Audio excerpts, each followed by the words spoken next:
I may for this first session be calling you guys by your real names too, till I can see consistently your names. And maybe we respond with our name. Okay, that helps. And that might help as a teacher. Yeah. I don't know. I'm not going to remember that shit. That's ambitious. It's going to take me a minute. In the back corner. With the hair. Oh, me. No. With the face. You with the face.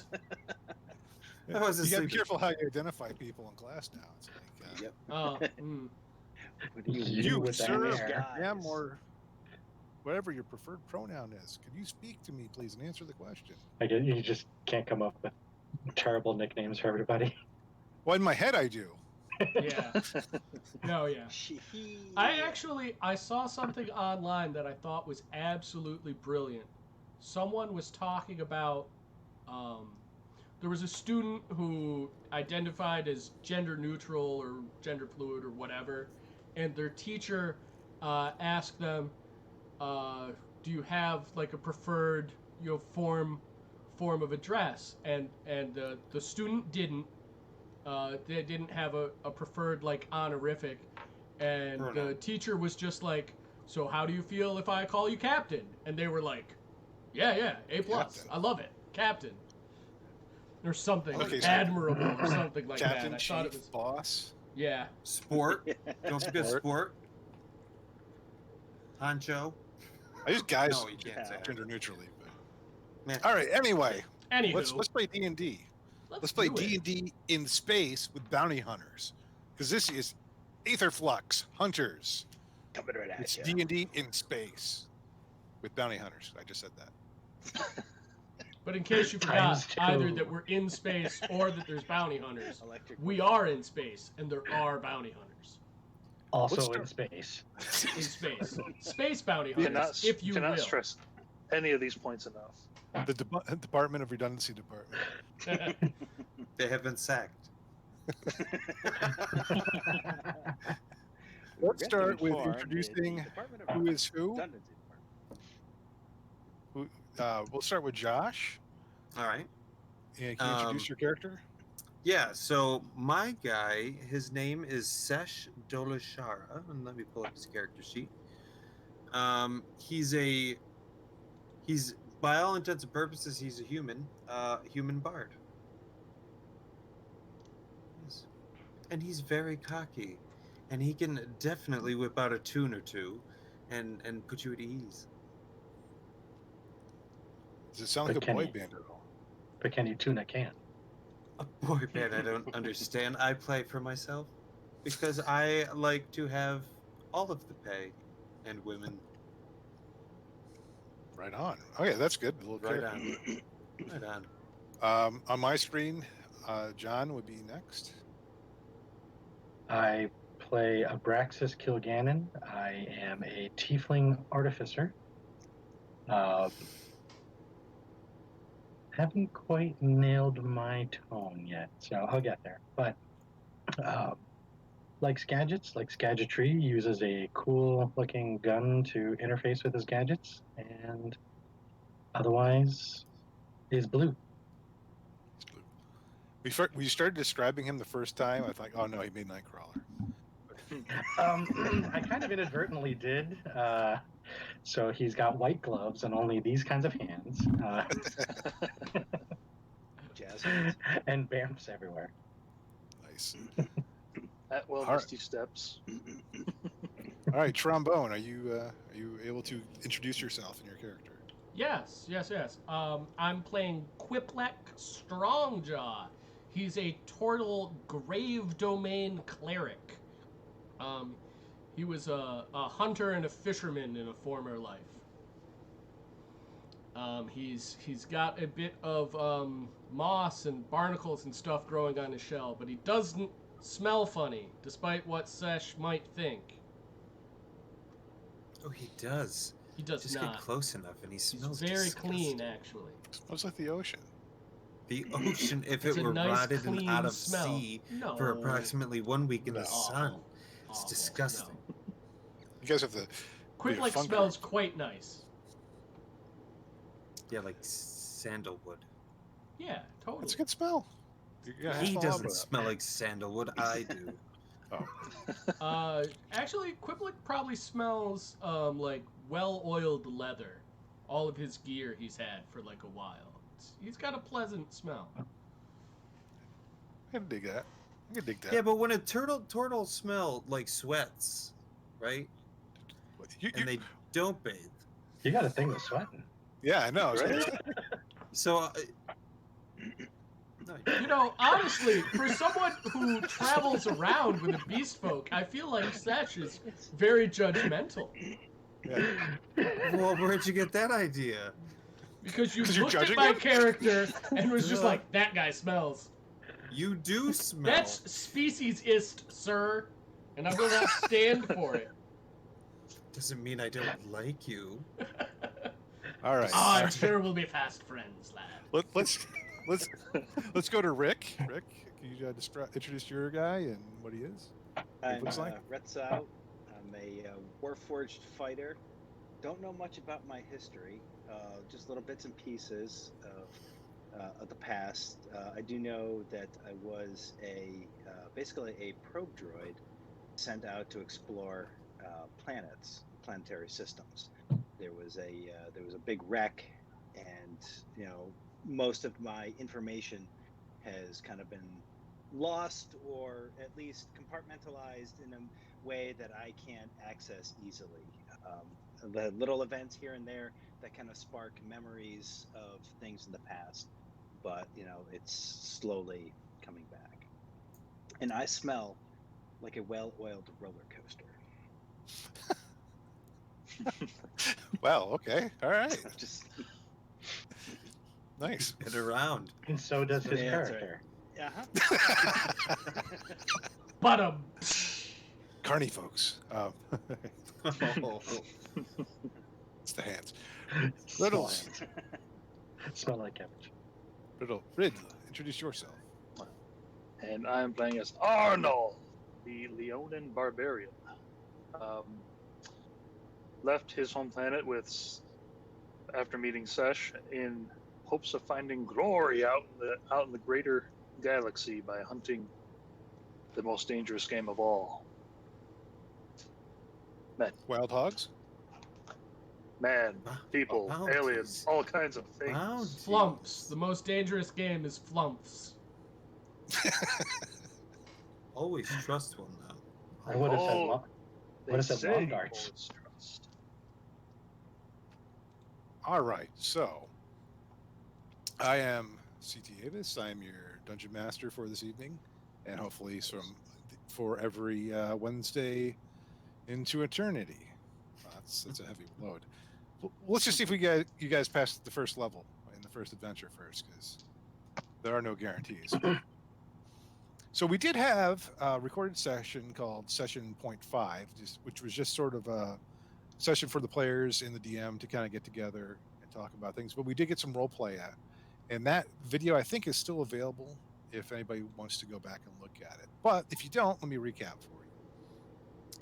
Last time on Aetherflux Hunters, the PCs made their way to the forever dark of the City of Sleep on the planet of Everlight, and they crossed the threshold into the basement of the Hunters Guild. Our PCs are seeking to join the Hunters Guild and are basically in this adventure auditioning to be admitted as probationary members. In the Leather and Dark Wood Lounge, you guys all met each other, and we know who you are. You also met the competition, an arrogant businessman named Connor Berg and his mechanical wonder designated Automatic Stalker 1.6 or AS 1.6, or as Sesh called it, ASBot, which, good, I like that. That's good. You also met your gravel-voiced, no-nonsense handler, known to you only as Mother. Part drill sergeant and part mission control, Mother let you know in his own special way how much he looked forward to working with you. Berg in AS 1.6 grabbed a tracking fob, a device that allows you to cast a version of Locate Creature 3 times per day, and booked it to his own ship. They are your competition and seek to beat you to the target, which you don't know about yet. We're going to get into that. Understand the urgency. The PCs immediately followed Mother to the conically tipped cylindrical starship, which is now, I'm going to tell you now, is named the Scout 64. And you shot into space by violently assaulting gravity with the explosive force of the ship's engines. Then the star streaked past your portholes, which sounds dirty, but it isn't, as the Scout 64 leaped into hyperspace. We now join our heroes, Mother and their pilot Nomez, in hyperspace. Your destination is the scalding outback of space Australia. So, you're aboard the Scout 64, the name of the strange cylindrical ship you entered in the Hunters Guild back in the City of Sleep on Everlight. After the jump to hyperspace, it's been smooth sailing. The hollow tube of the vessel is lined with seats, with headrests and harnesses to hold you in. You don't need to have your harnesses on during hyperspace. It's relative. The webbing on the belts is tough, if worn and grimy.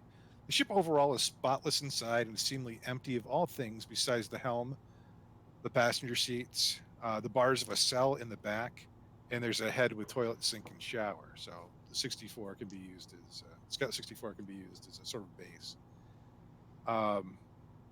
In actuality, there are compartments built into the metal sides of the ship that slide out to reveal some basic supplies you might need, as well as water, tea, coffee, beef jerky, and a form of elven bread that can sustain a person for days. I don't wonder where I got that from. No drinking on the job, Mother growls. Mother, your guild-assigned guide and evaluator, also hints that the ship may have other survival equipment for use in case of an in-flight emergency. The light inside the cabin is currently a pale white, and it's rather unnatural, so think like a fluorescent sort of light. It's not exactly pleasant. So you guys are in hyperspace. You have a chance to do some things. You can talk to each other. You can talk to Mother. I wouldn't bother Nomez too much. He seems like he's got a lot on his mind flying the ship. Is Nomez a gnome? Yes. Excellent. I know, real inventive name, huh? I love it. His parents. His name may not actually be Nomez. It might be Mother's designation for him. Who knows? So what was our quarry again? And I know you just said it. I didn't. You don't We know don't who know. Quarry is. No, it's But probably we a good do have a time to- fob. We have a fob with a locator. We've got a tracking fob, basically, but yeah, what it is exactly, I think we're unaware of. So, Mother, pardon me for asking, as we are nearly halfway to where we're supposed to be going, who is it we are actually going for in this bounty? Well, it's about time you guys started asking some real questions. All right, all you noobs, listen up. Here's the vitals. I didn't drink, by the way. Sorry, I didn't mean to interrupt you. Sorry, you've been in space a while now. Everyone would be sober. Okay. All right, Mother turns a seat around to face the rest of you, and he brings forth the fob. He pushes a button on it that who was holding the fob. Which one of you's got the fob? Take it. I will take the fob. I mean, Sesh will take it. Oh, no, I heard. I didn't RT know. playing. What would it take to use it? Okay, so it is basically you can just you can say the code word, magic word to activate the locate creature spell. You can do that up to 3 times per day, so it resets at dawn every day. Okay, I didn't know if it required a certain proclivity to having a high skill in something to be able to use it better or properly. I don't think that's a thing in 5.0 anymore. Like it used to be, thieves used to have use magic device. Yeah. I used to have that a lot exactly. when I was a thief, because I could use any rod, wand, or anything. If I had that thing jacked, I could use anything. So it's like secondary class. Anyway, No, that's what I was thinking. No, as a matter of fact, I have it only because of curiosity, and I hand it to Sesh. Okay. oh, I don't. So as you hand it over to Sesh, The fact Mother is- reaches over and touches something on it that you weren't aware of. And a little picture pops up of the quarry, like a little holographic image. Ooh. Let's see. Oh, I skipped right on past my description.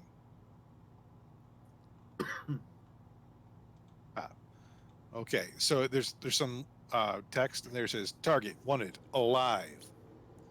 Rimble Kitchard, human male, former highwayman, tan skin, black hair, that goes to about the chin when he was last seen. 6 feet tall, about 220 pounds. He has a treasure chest tattoo on left bicep. There's some scarring on the body from blades. He's wanted criminal and bail jumper, presumed armed and extremely dangerous. Master swordsman.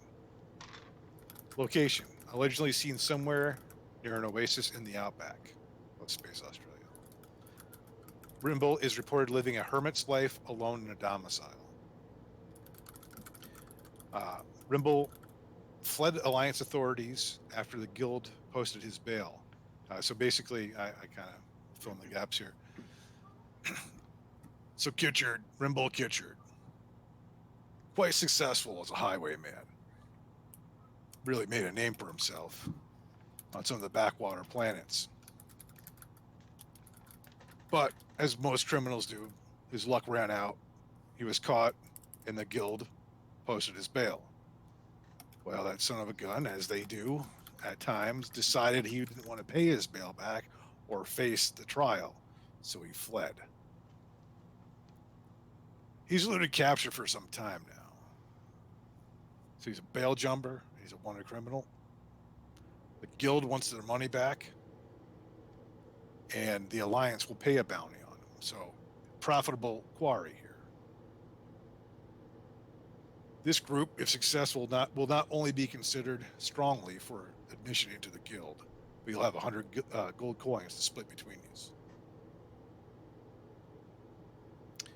And as I said, if you are successful, you may be admitted to the guild as probationary members.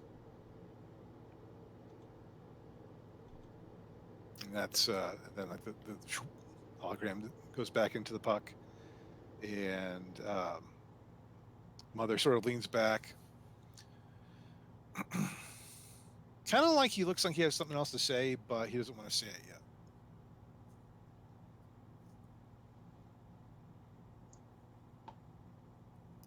So you say this man is a swordsman? How good is he? I don't know you. And I don't mean to offend you. Actually, I don't care. He could beat every one of you alone without breaking a sweat. I could take him. But you, I'd say he's about 5 times the level of experience that you've ever seen in your lives. Then this will be a challenge. Excellent. Indeed. Especially because you got to bring him back alive to get the full bounty. Quiplik sort of rummages through his assorted bags and stuff, and he pulls out a meerschaum pipe, puts it in his mouth. He doesn't get out any tobacco or matches or anything, just the pipe, and goes, "I, big lad, I like your spirit. Dangerous prey makes for an exciting hunt."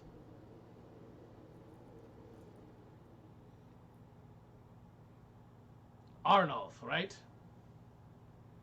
Yeah. It's a pleasure to make your acquaintance. And where'd you pick up the fancy man? Oh, there I am, minding my own business.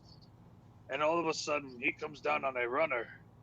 He wants to find some herbs on the planet. He offers some pay. I show him around. We find some poachers. We beat them.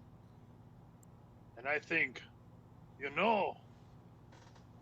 this one's not so bad. He says, we can fight many things out here in the galaxy. So I join. And that's the story as you would have it. That's right. He, of course, left out a few details and how epic I was, and how I mean, he was very epic too, but definitely I was. Well, I mean, together we make one hell of a story, whereas independently we'd only make meh stories. Aye, and your hair was blowing in the wind and the ladies flocked to you. I think I get the point. It's as if you were there.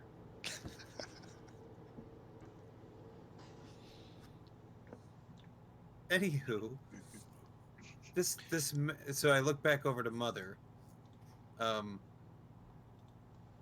So you just rounded up the lot of us, and you didn't decide to tell us anything so that we could prepare for a swordsman of his stature, and you hope that we're going to bring him back alive, Mother. Is there anything that you can help us with? He kind of looks around. He sort of glances over at Nomez. He said, "That's about all I can tell you right now." Can tell us or will tell us? I see.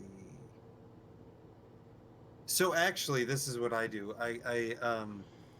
He in response to Retsa, he just kind of gives him one of these looks, as if to say, "Not right now." So how much longer do you think it's going to take before we get there? Hey, Nomaz, about how long is it? You don't hear Nomaz say anything, but apparently Mother can understand him.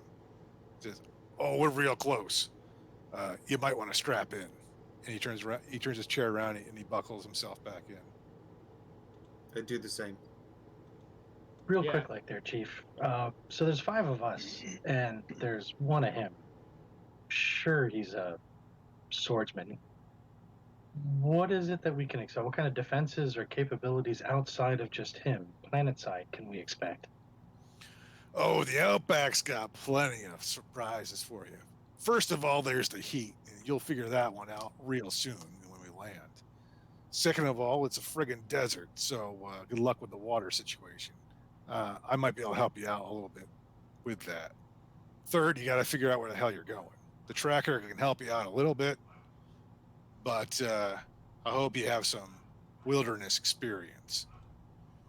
In terms of critters down there, well, it's the Outback, so pretty much everything can kill you.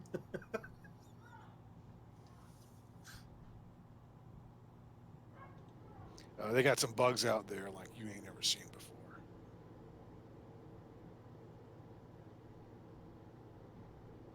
Now, buckle in, kiddos. We don't want you cracking your head open on re-entry. Yeah. So Quiplic's pretty fast to stow his pipe back away and then straps himself back in. Arno's gonna buckle up again. Clickety clickety. Okay, just making sure. I don't want to be the kind of DM who like says, "Oh, you didn't say it, so you're splattered against the windshield." But I might be that guy. I might be that guy. Only if it's funny. Yeah, well, that's all right. You know what? I'll bite. Retzau just grabs the subway handle. Well, there wasn't one on the design, but now there is. Okay, good luck. He's made one. He grabs a handle. Well, he's grab a free handle. Okay, where am I here?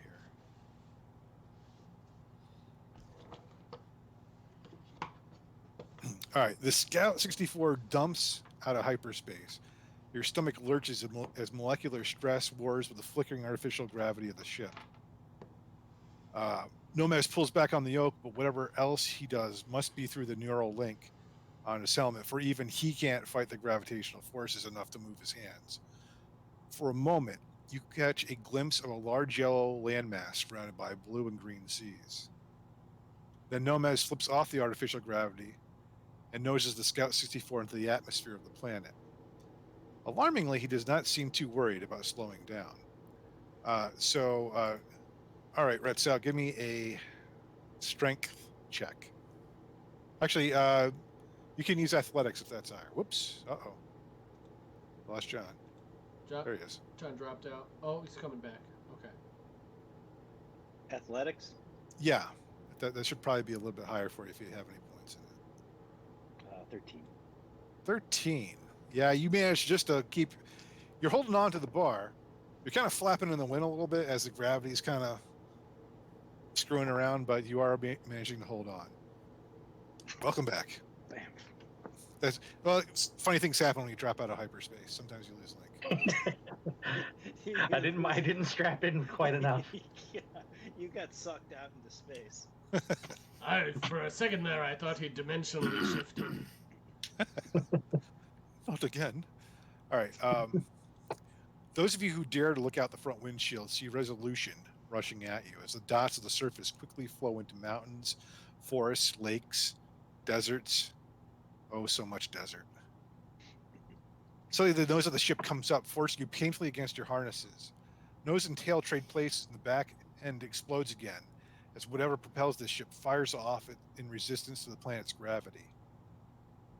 It may have been mere minutes, but it seems like an eternity until the ship levels out again and softly kisses the ground. You've landed.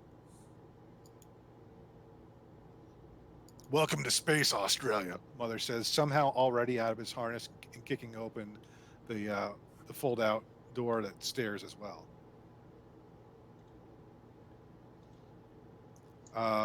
Let's see. Whatever climate control the Scout 64 uses to moderate the cabin air is being overwhelmed by what feels like a furnace outside of the ship. It's especially in comparison to about the pleasant 68 degrees on board the ship. You can just feel this heat is coming up the steps, right into the ship.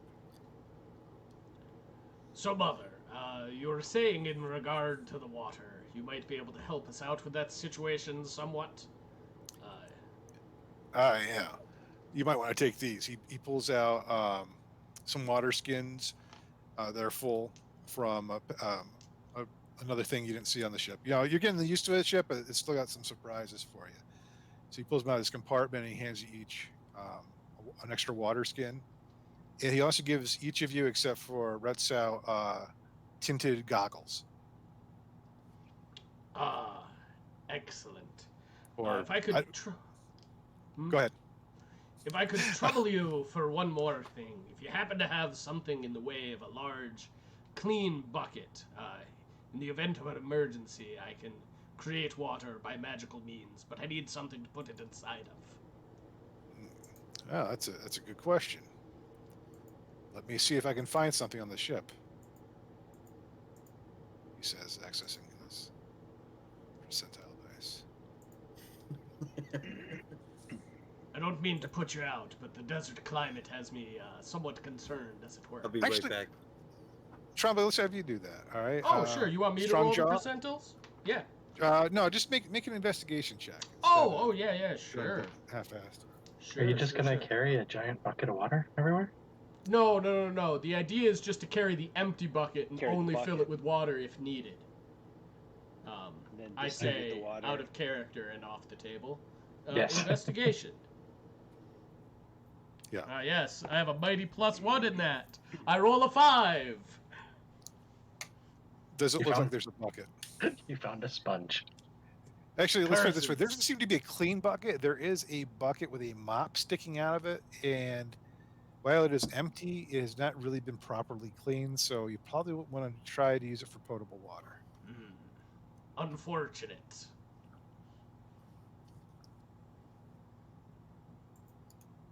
Oops, that was wrong button. Wrong button. Well, it looks like water rationing it will be. It will be fine. If there's any animals out in this desert, that means the land must provide some water somewhere. Yes, but I do have a question. He did just give us all water pouches. So we drink these first, and then you magically create in all of our pouches again. Off the table, I don't know if... I wonder if you could put like 5 pouches on your fingers like it water says balloons. you can create up to 10 gallons of clean water within range in an open container. What I'm wondering is if everyone held up their things at once, if it's stretching the spell too far to say that I fill everybody's water pouches. You know what we'll do? If it comes to that, you can try to cast a spell, and you can do an Arcana check to see if you can sort Okay. of stunt the magic into shaping it that way. Okay, cool. Or perhaps we can have our tinkerer fashion some kind of a rigging device that streams the water from your hand and it puts it into 5 pouches. I probably already have one there, Chief. I've got some brewing equipment in my pack. What? Failed to Solution mention. solved. Well, you're a handy man to have around, big shooter. I say that, gesturing at your gun-like, your blunderbuss-like device. You know, I don't particularly care to stand here sweating in my armor. Could you, gentlemen, leave my ship? Yeah, mother, we're going. I just kind of dismiss as I walk. I just pick up all my stuff and I start heading out. Yeah. Oh, Arnold follows suit. one last thing. I did have one question. Perhaps you can meet me out here as I've already made it halfway down here. Yeah, I'll be out in a second. No, he's just waiting for. He looks like he's just waiting for everybody to Yeah. leave. Yeah, Quiplik grabs his gear and he starts walking down the gangplank. Likewise. Yep. Disembarking. All right. So Actually, once you're Chris, before you start to disembark, before you start to unbuckle, right? I'm just gonna mind talk to you. he was the first one out. He was the first one open leaving the ship. Is he on the desert down in the? He's waiting for everyone else, and it looked like he was gonna come right out behind you. Oh, okay. Good. Do it that way. Okay. You hear him holler up to the pilot.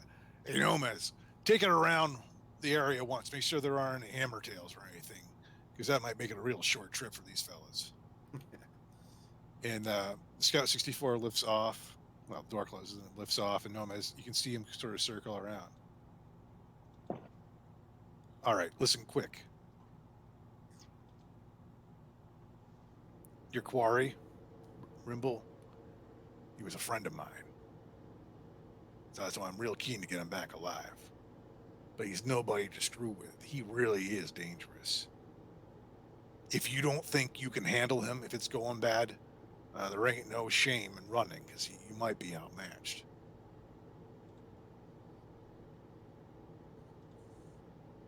The other thing is, and Nomad seems like a decent sort, but I just don't know him all that well. Within the guild, I'm what you call an ethical hunter. And I represent a faction within the guild that prefers ethical hunting. Now, I might have given you the impression I'm a no-nonsense guy, and that's for damn sure. But I don't want to hear about unnecessary deaths of innocents. I don't want to hear about killing a quarry, especially this guy. He's a friend, but putting that aside, he is supposed to come back alive. As I told you back on Everlight, things happen, and sometimes quarry gets killed and that corpse is getting captured, and we still do pay for that. Not as much. But Rimble, when he got away, he was a reformed man, or at least he was on his way to be. So keep that in mind as you deal with it. Do you got a question there, Sesh? Yeah, before you get your panties in a bunch, Mother, I just want you to know that deaths don't make for good songs. Not ever. I personally like to keep everything alive. Killing it's brutal business. Well, Now that's for him, and I point over to Lionel over there. Lionel. Sorry, Red, I can't remember his name. What is it again? Arnolf. Arnolf. Sorry, similar. Well, I guess that makes me not dislike you a little bit less.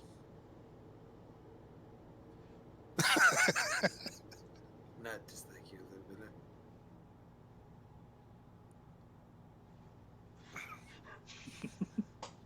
All right, so Nomez returns with the Scout 64 from his reconnoiter of the area. He lands it back down. Door opens up. Now, of course, I'm not going with you. There's this little cantina in Q, about 50 miles west of here, with a satyr burlesque dancer that puts on a show you wouldn't want to miss. Except I guess you are going to miss it. We'll bring the Scout 64 back here in 2 days, and we'll wait up to an additional 2 days for you to return, unless you send word somehow that you're alive. Need more time for a damn good reason. You take more time than that without contacting me, and well, I'll just assume the bounty got you. So make it back on time with the bounty. This is the path of the hunter. And he sort of dramatically, his cape sort of swings behind him as he goes back up the stairs, and snaps closed, and the Scout 64 lifts off. At no point did he ever give us a map, did he? And we've got the fob. Okay. And we know there's harsh climates. Yeah. All right. And big bugs. Good. It's funny. I actually had that note in there if you had asked him. But it only occurred to me as soon as you said, and then he walks up and goes, and I'm just like, butts, map. Nobody asked for a map. Yeah. Yeah, exactly. It's one of those, like, the door shuts and Quip looks like, do you have a... he never gave us a map. Well, this should be exciting. Potentially in the bad way. So which lot of you has the best type of survival skill, I should ask? Because I only have a little. Well, I've been hunting, tracking, and fishing my whole life, so I'd say I'd put my tracking and survival skills on par with any one of you, if not perhaps a little bit better. So, out of character, okay. I am proficient in survival. Yeah, I got a mechanically here. So I got a +2 to my survival, but I also, because I'm Outlander, I have the Wanderer feature, which says I have an excellent memory for maps, geography, can always recall the general layout of terrain, settlements, and other features around me. In addition, I can find food and fresh water for myself and up to 5 other people each day, provided the land offers berries, small game, water, and so forth. Nice. This is why I keep Arnulf around. He certainly takes me where I need to go. That's super cool. That is wicked red sick. That's very awesome skill-wise. Mechanically, I have a +5 to survival, although I don't have the Outlander background. So by our powers combined, we should probably be able to do this really well, because my survival is only a +2, as it works off wisdom. John, Rick, what do you guys got in survival? +4. 3, 4. Man, Okay. It looks like And navigator pretty solid. Ooh, all right. It's actually pretty good for ships. Yeah. Also, as long as we're talking about game mechanics, when you're doing certain things, and as long as there's no reason that you can't, someone can take the help action and give someone else advantage on a roll. Yeah, thanks for mentioning that. I had not mentioned that in session 0, but yes. Yeah, because especially I've gotten so used to 5e rules that I forget how other editions played, so I figured that was worth mentioning. So a good way to use that is, like, if you can't really do anything on a turn, you could say, well, I'm gonna help Quiplik with his search Survival feature, check, yeah. survival, yeah, and then he would get an advantage on his roll for that. Advantage means you roll 2 dice and you keep the higher of the 2. Speaking of game elements, I don't know if there's any. I have a racial trait, a defense to fire. That doesn't help me on a hot climate, does it? I think don't that know. only helps if you were If I'm taking on fire. damage that Only was if the of the sand fire is on type. fire. Okay. So If it's that's your much what, hotter. infernal heritage, right?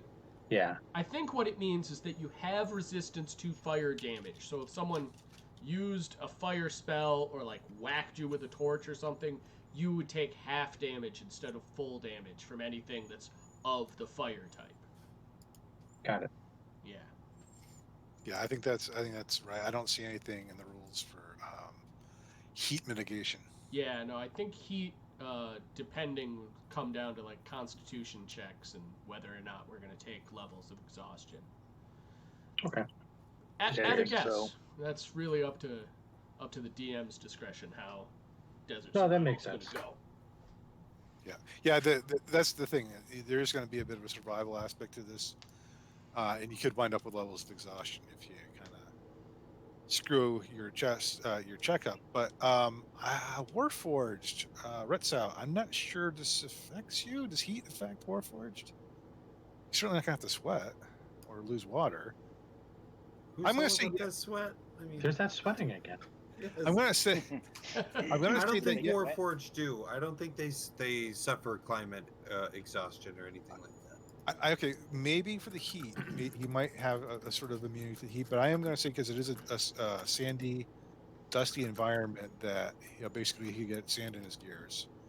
Not that he has actual gears, but there might be an aspect that would affect him. But he could have an advantage on his checks. Okay. Yeah, because it says that it doesn't mean that they still can't get fatigued. Right. Machinery, and Okay. and in reality, machinery doesn't really operate supremely well. Right. Okay. So, are there any questions or other concerns before? I just wanted to show you like what your environment is. Yeah. Which way is that fob pointing? Okay. Aye, Sesh, Well, what does the fob say? before he activates it, let me just read Oh, sure. where you are. Okay. Oh, yeah. All right. So there's a big glare off the sand here, as you can imagine. The sun's high. That must be noon. I mean, you figure it's a different planet, but there's only seems to be one sun, so it's not Tatooine or something. The heat's just kind of sinking into your armor and your clothes. It's a dry heat, but it's still really hot. As your eyes adapt, or maybe you decide to put the lenses down in your goggles, you see the landscape is not actually completely barren. It's not like the Kalahari or the Sahara or something like that, where it's just sand. You see there's sandalwood, which is scrub brush, and there are some skeletal saplings that have grown up in spots. The orange dirt of the outback is spotted with these things. There's an occasional living tree that can be seen in the distance. They're very kind of stiff and wooden looking. I mean, well, that's a stupid description of a tree. Oh, they're all stiff and wooden looking. A wooden Spindly. tree. I went to say spindly and kind of brittle looking. I totally screwed that up. They're not like big, thick, lush forest trees. The horizon stretches out far beyond you. It's almost supernaturally flat here, except for granite outcroppings, and in the unknowable distance, there's a flat-topped butte flickering in the heat waves. The feverish breeze steals the air from your lungs, but when you get it back, dry dustiness fills your noses. Well, those of you who have them, and it's undercut with the subtle aroma of herbs. A wagon, wheel shattered and wood blistered in the sun, lists uselessly to its side. Bleached white bones of the team that once pulled the wagon scattered around it. You see a skull forever grimacing at you in the unrelenting sun.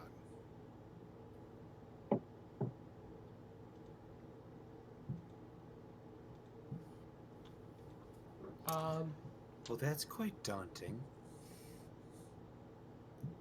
I'd like to take Could a have quick parked look us around closer to and that cantina. see if I find any cacti. Okay, make a survival check. Sure. I will assist him with that. Oh, why thank you.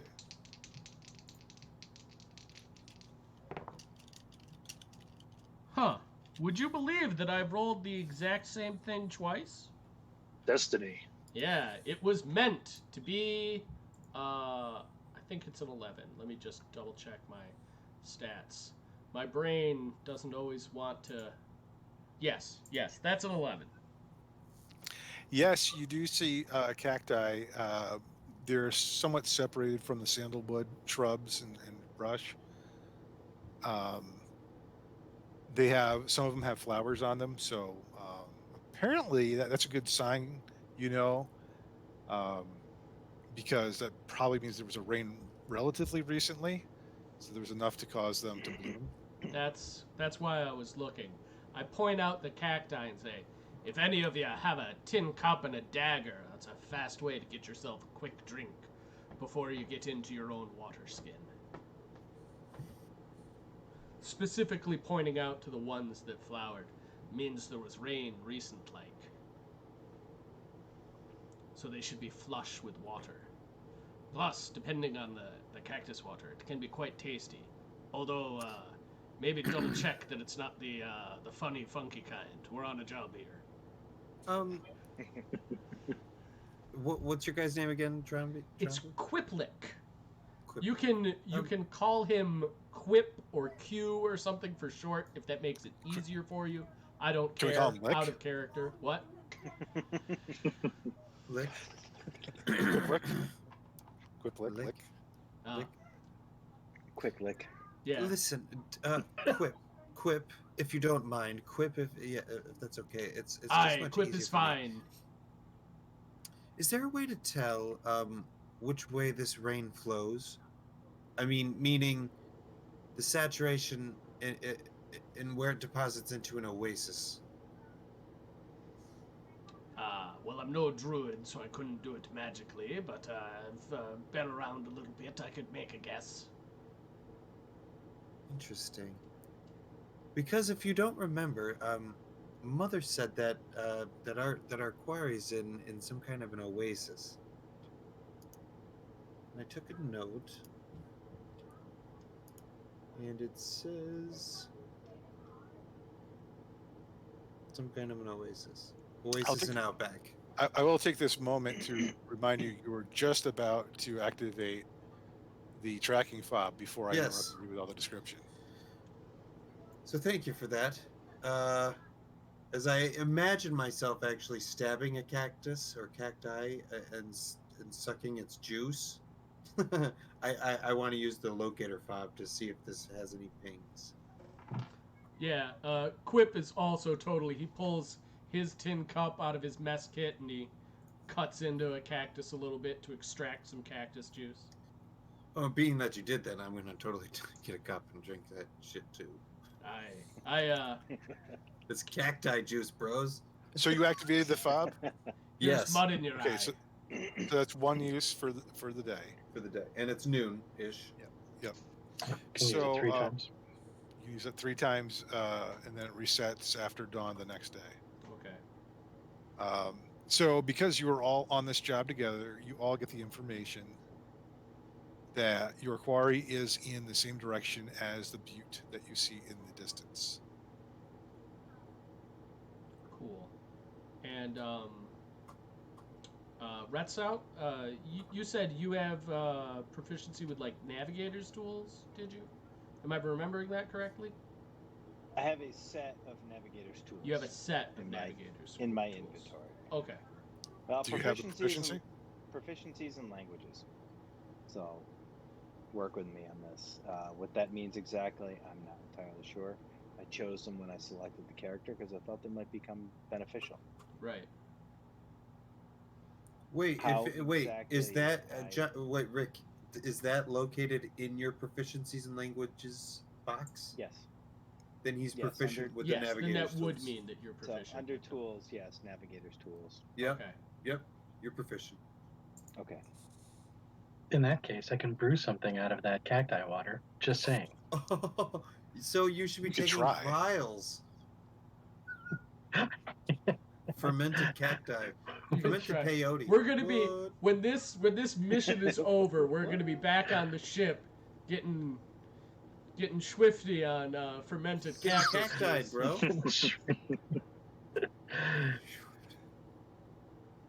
You decide to swear off your life as a bounty hunter and become peyote dealers in the desert. I hear it's a lucrative business. Changes into Fear and Loathing in Las Vegas.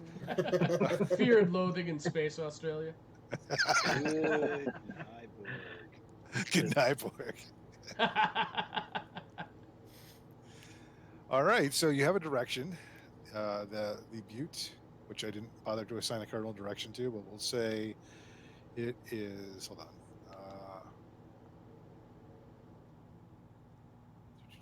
I do have a general map here. Let me see. I hope you say east. Say here there's a cantina about 50 miles that way. No, it's not east. Damn it. Duly noted.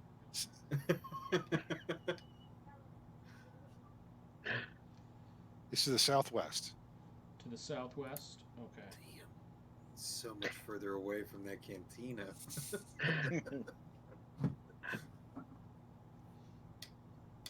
And about how far away is it?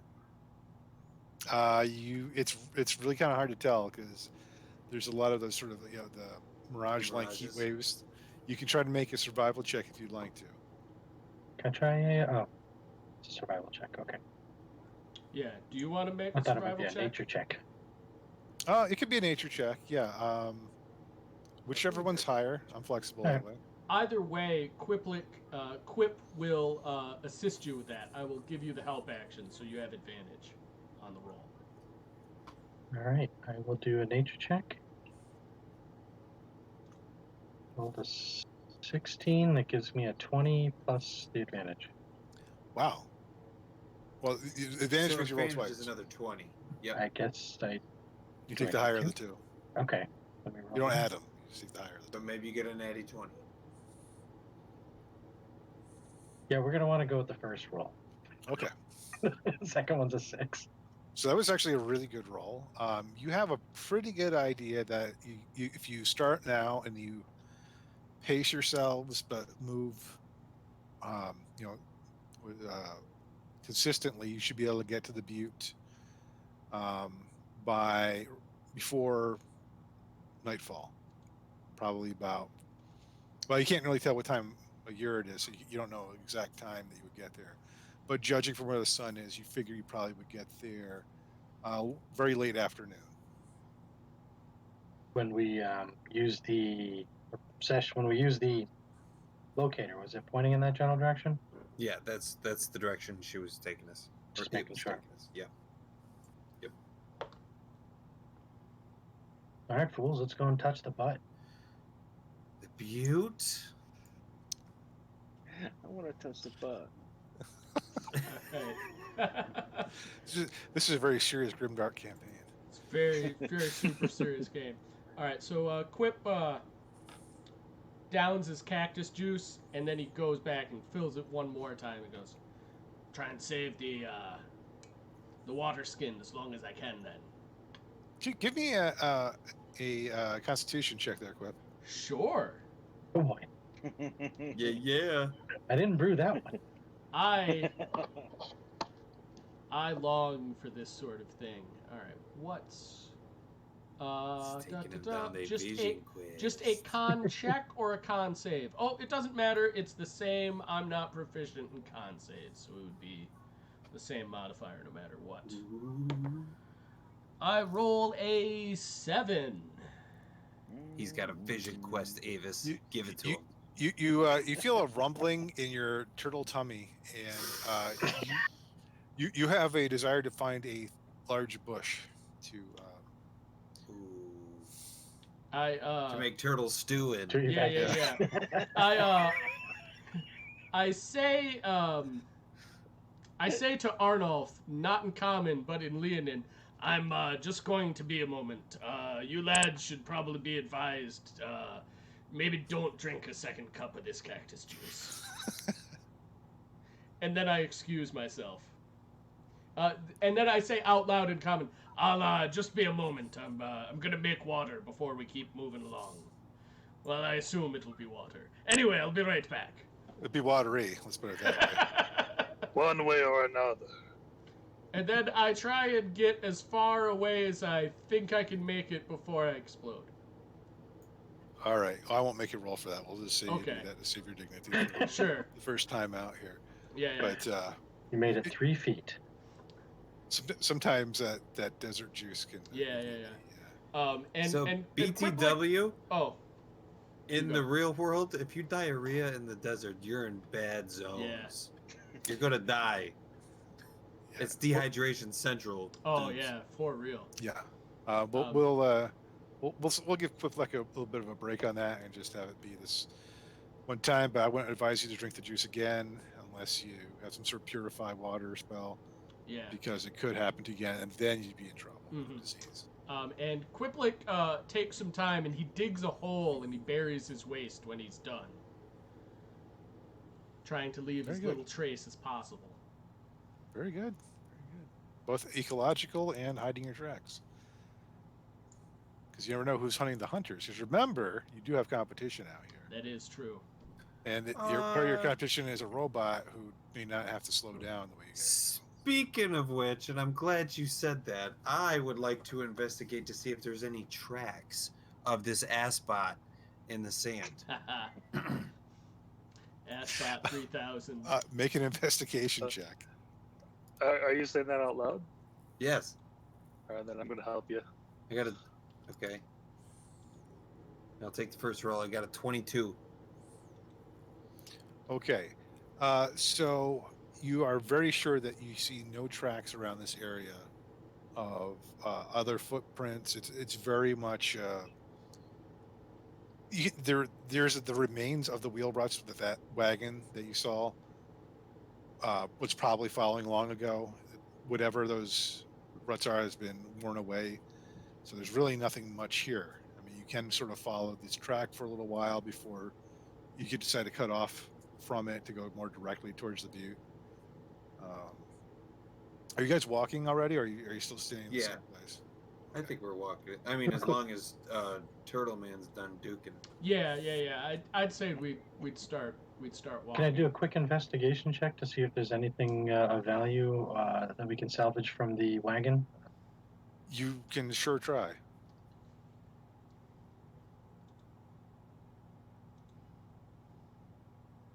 Although you may want to define what you mean value, because you are sort of different perspective on things. Yeah. Sure. Anything I could use, anything that I might be able to find a value for myself. But I rolled a natural 20. It's a 26. Okay.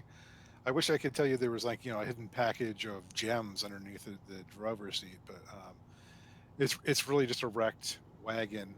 You do notice that in addition to the sort of bleached bones of what looks like maybe a horse or horses, there is a human skull. You find some some very small shreds of clothing. The wagon itself has 3 good wheels, but only 1 good axle, because when the one wheel broke, the weight kind of tipped over and then the axle got bent. Aside from that, the wagon itself is not really integrally sound because it's been out. It's been mostly dry out here, but it's sort of been baking and splintering over time. And then when it does get wet, it gets deluged and then it dries out again. So it's just it's untreated wood that's been left out. Elements. If you've ever had a deck on your house, you know what I'm talking about. Unfortunately. So good roll, but unfortunately there really wasn't anything to find. Okay. So you're walking along. You're walking along and you see the desert. It's pretty much the way I described it when you first got off the ship there. It's this vast blank slate with these little dots of shrubbery, and you see the occasional cactus. Quiplik sort of side eyes one again, maybe not. And it's hard for you guys because it doesn't seem like the butte's getting a tremendously amount closer. But who made the navigate or the check? Is it the nature check? For? That was me. Okay. I don't have your name. Sorry. Abraxas is like, yeah, no, we're definitely getting closer, guys. We're definitely getting closer. Can I get a marching order? Arnulf will take front. I'll be behind Arnulf. I'll probably grab the rear position. Between Sesh and Rhett. Okay, hold on a second. If you're okay with that, Rick. Mm-hmm.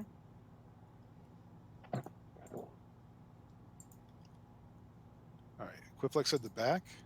Yeah, I think so. I've said canonically that Quiplek is only 5'2". So, if And for wait no a minute, other we reason. got- And Rhett is you're a fighter, right, buddy? Correct. Do we want him in the back? As Should say, he I can take take- second maybe him in position? I can take back. We can also walk next to each other. We don't have to single file this. Yeah, you're not on a. It's a big Yeah, desert. Yeah, it's big, wide open spaces right now. I think we should have. So I mean, considering that we're going through the desert, both fighters up front's not a bad idea. So you're gonna take Put them like, out there.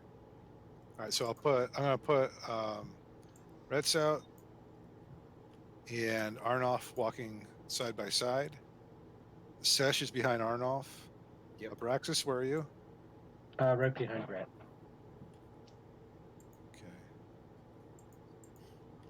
Okay. And I copied this up. I'm like, wait, I have an extra player. And Quiplack, you're kind of between the two lines. Is that a good idea for you? Like back, but between the two lines? Yeah, that works. Because I was thinking, I mean, my character is, I've got my natural armor, and I feel like I'm a good rear defense person. So yeah, between the two lines, a little bit in the back. Okay.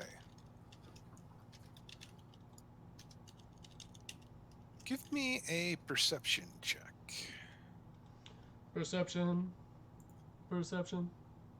Well, For everybody? yeah, Or- everybody. Give me a perception. Perception all around. 17 on Sesh. Ooh, as soon as I find it on the sheet. 18 Double deuce on red. plus.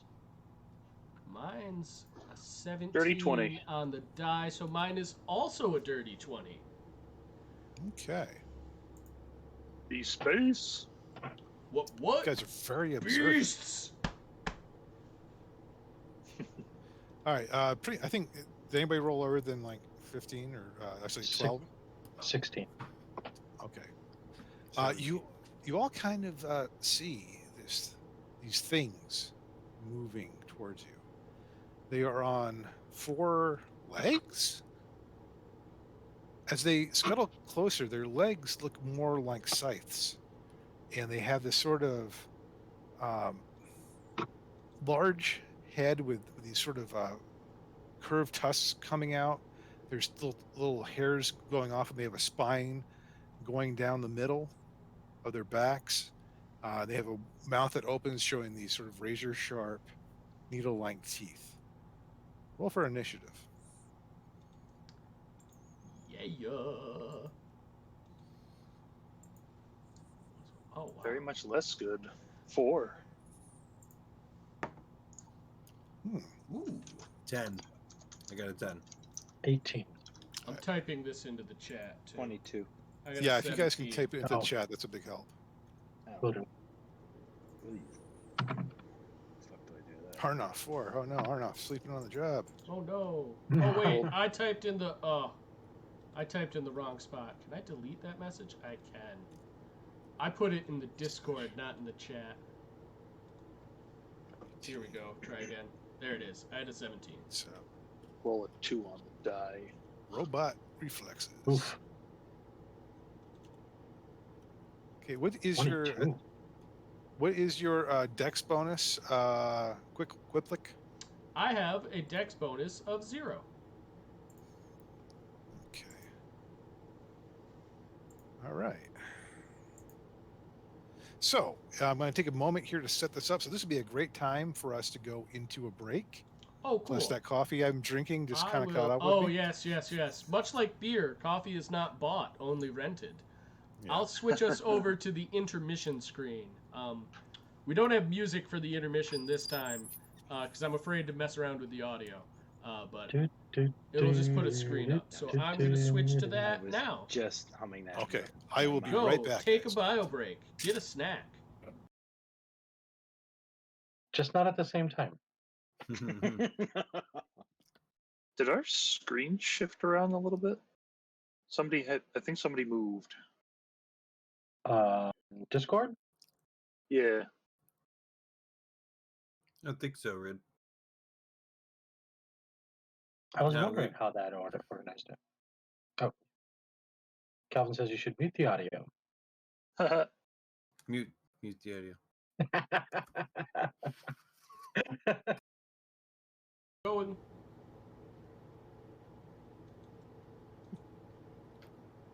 Fire truck. Okay, I'm pretty sure that we're May I? back with our volume on. It's fine. Arnold's used to taking orders from the matriarch, so, you know. That's yeah. What? All right. I am not a Cool. woman. Not you. His tribe. Wait a second. I What? know. I was playing that. Although I could totally do to you what Mike used to do to Andrew, calling him a woman all the time. Do you remember that? Oh, that was God. funny. Yes. Is a Kalishtar sexless? Like, could that be a female ball of light, Oh. if that makes sense? It could be, but it would be a You're on, female you're live. version of You're We revealing are secrets. fully having That's this right. conversation live. I don't know if anyone's watching besides Calvin, so. There's no I such saw. thing as I saw Kalishtar. two. They're You know fake. what? They could always watch it on repeats, though. Yeah. All right. So right before break, Arturian. you guys saw these two scythe-legged bug-like creatures with these tusks on their mouths, these sort of needly teeth, long tongue, and doing kind of stupid sound effects, and like sort of spines, but also hairy. They have tails. How many did you say? You see two of them. We see 2 so far. Okay. Yep, and they're making a beeline toward you. You look perhaps tasty. How far away are they as they're making this beeline? They are about 100 feet away when you saw them, so they are moving at pretty much normal closing speed. Any rocks in the general directions or boulders or dunes to jump behind, or stealth behind rather. I should stealth. Make a That might be Arnolf. perception. He's the Arnolf is your boulder. 18. I will be your rock. You see some granite outcropping that you think you could duck behind.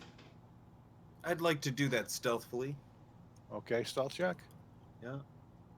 And that would be a 17.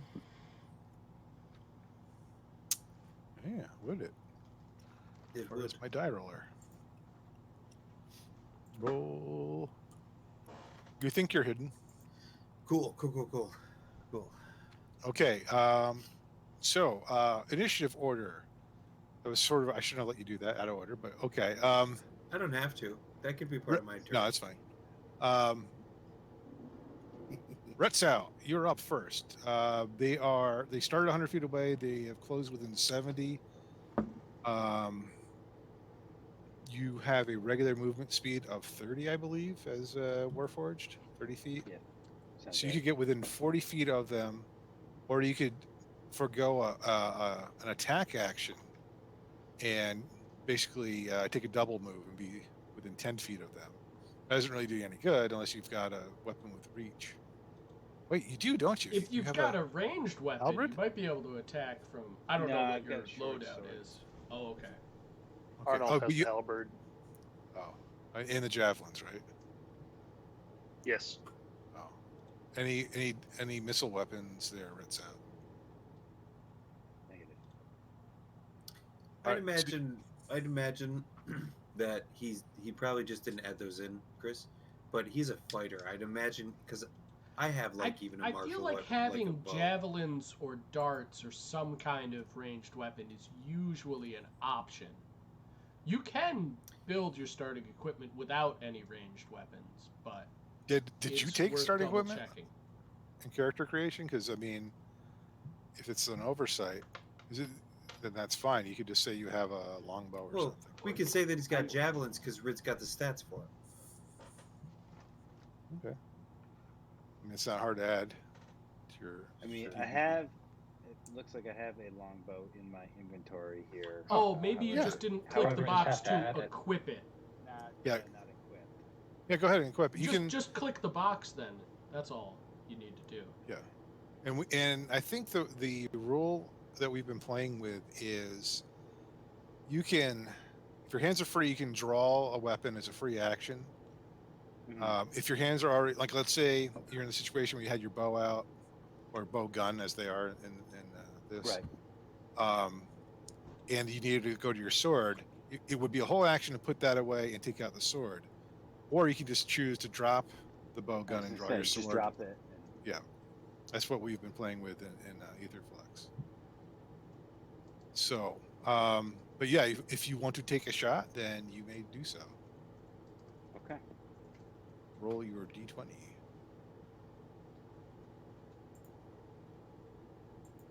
Get back here.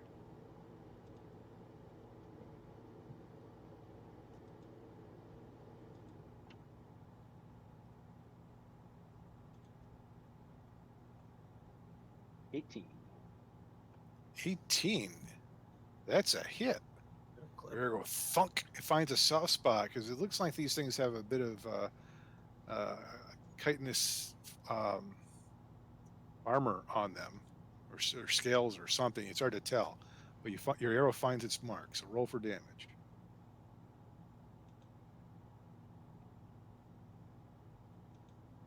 8. 8. Whoops. Hold on. Something didn't swing right. Ah, dang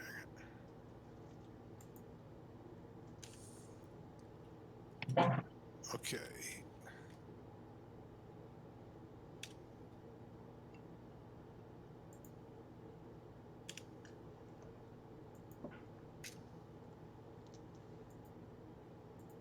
That didn't work. All right. It sort of screeches this really high-pitched alien sort of sound, like you're not used to. You've never seen a creature like this before, probably. So you're not really sure what this is. It kind of screeches, and it stumbles a bit on its scythe-like legs. Okay, so that's your action. You don't have any bonus actions or anything? Probably not at this level. No, I don't believe so. Okay. All right, Abraxas. What is the difference between an action and an at will? Or I'm sorry, an attack and an at will thing?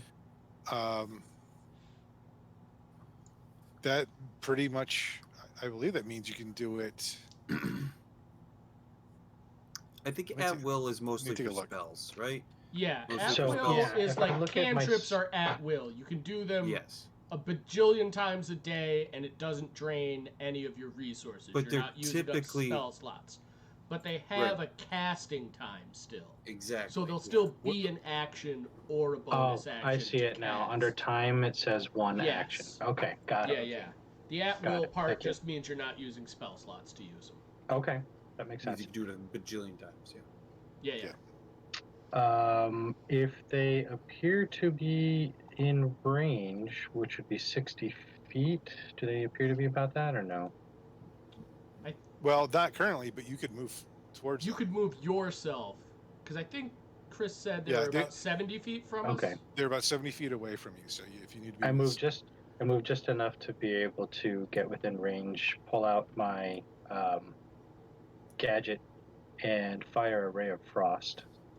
Which one are you shooting at? The one that Retsat hit or Yes. the other one? The one Okay. that red attacked. Okay, go roll for a hit. That would be a 15 plus 6. That's a 21. Damn, son. Yeah, that definitely hits. What does your spell, or what does it look like? Let's see. So what I do is I pull out real quick like a test tube, slap it inside my little blunderbuss looking thing, point it at the thing, and shoot it. And it streaks what looks like a really ridiculously large for what it is, snowflake right at the target. Nice. Okay, did you roll for damage? I'm about to. Okay. It's only 3, but it's 3. So this giant icy snowflake slams into this desert creature, and you see this sort of icy veins of the snowflake cascade through this thing's flesh. It's never felt anything this cold. It has no comprehension of anything being this cold. And for that fleeting second where it hits it before its brain shuts off forever, it ponders how something could ever exist like this, and then it just sort of freezes up and falls over. Oh, sugar. Okay, it is the remaining creature's turn.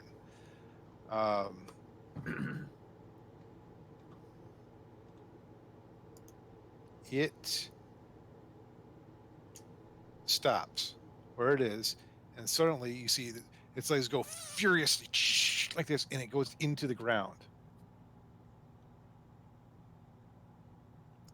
If you would like to know more, then you will have to make some sort of observational check. That's gonna Perception. come popping up in the middle of things.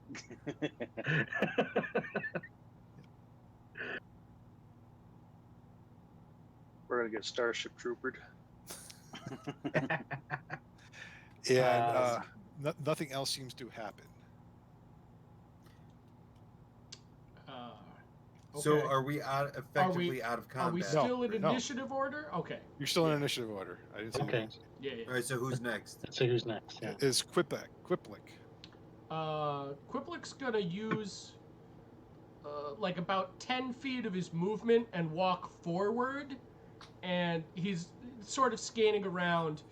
Mechanically, I'm gonna hold action. If that thing appears within range of me, I'm gonna cast Toll the Dead on it.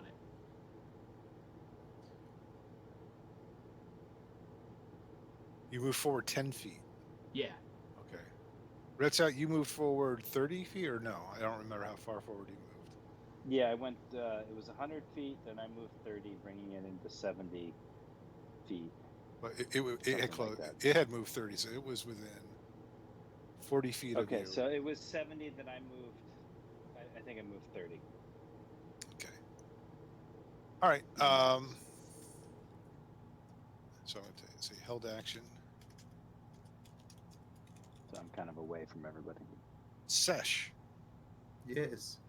what are you doing? I would like to hold my action, my crossbow trained, or not my crossbow, my pistol, that is actually a crossbow, trained on the horizon, or Your wherever the hell crossbow this gun. thing's going to jump out. Yeah.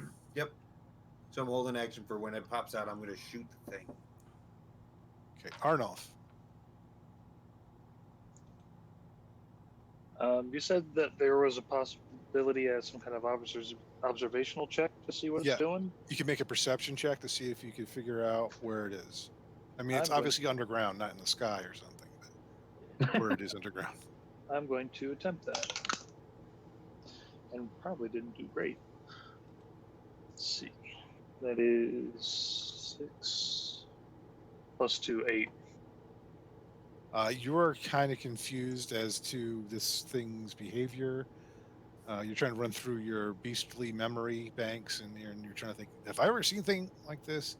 Kind of insect-like in the way it's moving and looks, but So you're kind of confused and you don't quite know what it did. In that case, I'm going to draw my spear. And with two hands, can I like plant it directly beneath me in the event that this thing's going to like try to burst up from underneath me? Sure. Did you move at all? Let's see. I want to make sure that I'm at least equal with whoever's the furthest out right now. Okay, that would be Retzout. He moved 30 feet forward. All right. So I'll go ahead and move 30 feet forward, and I'll kind of plant my spear. Okay. Point down. All right.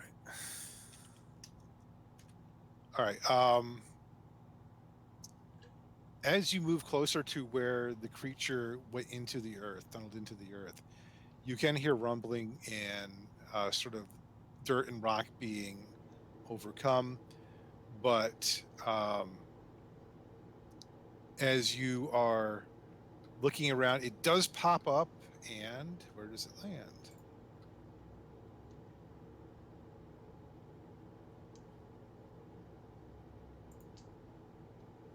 I rolled a 6. There is no 6. There is no 6th member. Just There is no That's spoon. what I do. Okay, it pops up next to Arnolf. And it basically does nothing this round, but it is there. So you guys who took your held Okay, action, so you it can is try to visible? Shoot it. Excellent. Go ahead, buddy. You go first. So it's Yeah, Quiplek yeah. first. Yeah. So Quiplik points his finger at it, and he intones something in Tortle that none of you actually understand, and he casts Toll the Dead. A bell sound, a loud gonging bell rings out, and the creature needs to make a DC 13 Wisdom save. Please tell me that sound comes from your shell. If that's how it you does want to now. interpret it, yes. My whole shell rings out with the sound of a dolorous bell. Okay, it made its save. Okay. Then the only thing that happens is that cool bell sound, because it's a It's still cantrip. awesome. It doesn't take the damage. It's the Dong. gong show. Well, Gong you're all show. exposed to Quiplik's large dong. Bong. Oh, nope. Hey! You asshat. All right. Well played, Uh, sir. All right, Yeah. Sesh, you had the next held action. I'm gonna gang shot it. Pow! Just like that. Don't bother to roll, you missed, because I hate that shooting. Well, I I was gonna absolutely say, hit it. I know for a It's the fact first that level Chris is a bard gun spell. guy, so you probably really hate that, don't Well, you? so listen, I'm kind of ducked. Like I'm totally Squib. a cheese right now because I bitched out and I hid behind an outcropping. Okay. So I'm just like, who? But Okay. but it's more like, and I gang shoot it, but I pretend it's so much badass because I'm like, but it's more like, It looks great in your head. The Yeah, impression yeah, you yeah. lose on your The party rest of your members is comrades up are to looking debate. around like, I'm not in the line of fire, am I? No, it is. You can shoot through. You can shoot I got it. through I friendly got a squares, 21. unless you Yeah. get a critical miss. 21, that hits. Yeah. Roll for damage. Why don't you give me that 8 for that damage? Skadoosh! Just shot him with a harpoon gun. Not really. I picture these arrows coming out of a pistol looking like a harpoon. Without the Like chain. toothpicks. Bang! Blast a pretty good wound in it, and it's sort of it is blood that comes out of it. It looks red, not like an ichor or green or anything too strange. But it is still standing. It looks like it wish you hadn't done that a lot, but it is still standing. So Arnolf. There you are. Finish him. Big stab.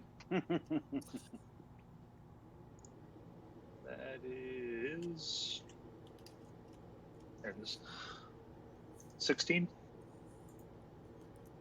That hits. Right.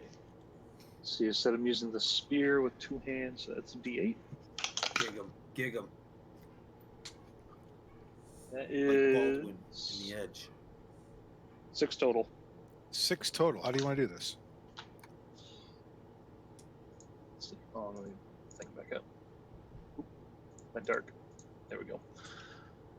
So after, there you are. I'm going to unplant the spear and just run it right through. Kind of lift him up a little bit, and then just drop it. Its legs are twitching and spasming, and then you kind of throw it off your spear, and does that a little bit more, and then it's dead. Good job. That was a fun start to this planet. I approve. Aye, Arnold, nicely is done. it safe? Is it safe for me to come out? Yes, it's very dead. I stand up and I look stoic. Because I said all of that in the mind. You guys didn't hear that. Right. I stand up and I'm like, did you see that shot? Did you see what I just did right there? That's It was right. nicely done, but keep your eyes peeled. We do not know if they're pack hunters, hide. these creatures. And upon That's right. saying that, I would like to look around and make some sort of investigation or nature survival, whatever type of. But I would like to do some type of searching or something. Yeah, make sure that's the last. Yeah, because we saw too, but trying to Arnold exercise wants- caution. And Arnold would like to see if the weird scythe things are worth anything. Like if we can use them for anything. There you go. You're muted. muted, Chris. Mutado. Sorry. Let's do Quick Flicks check first. Okay. Okay. What would you like me to roll? Investigation. Okay. Yeah. I don't like to be the type of player who says, well, I definitely want to do this thing, just trying to pick the things I have the best skills at. I do it sometimes anyway, I admit it. Investigation. Sure, that's an 8. Doesn't seem like there's any more of them. It may be safe.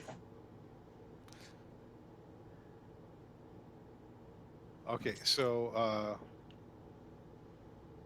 Arnolf, was that? Did you want to do something? Oh, you wanted to see if their scythe legs were worth anything. What the heck would that be? Nature check, I guess, or would Sounds it be? reasonable.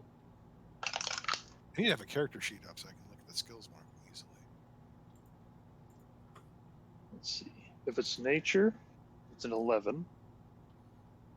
Okay, let's bring Andrew's sheet up here. Yeah. I think that's the best for trying to harvest. It makes sense Well, to me.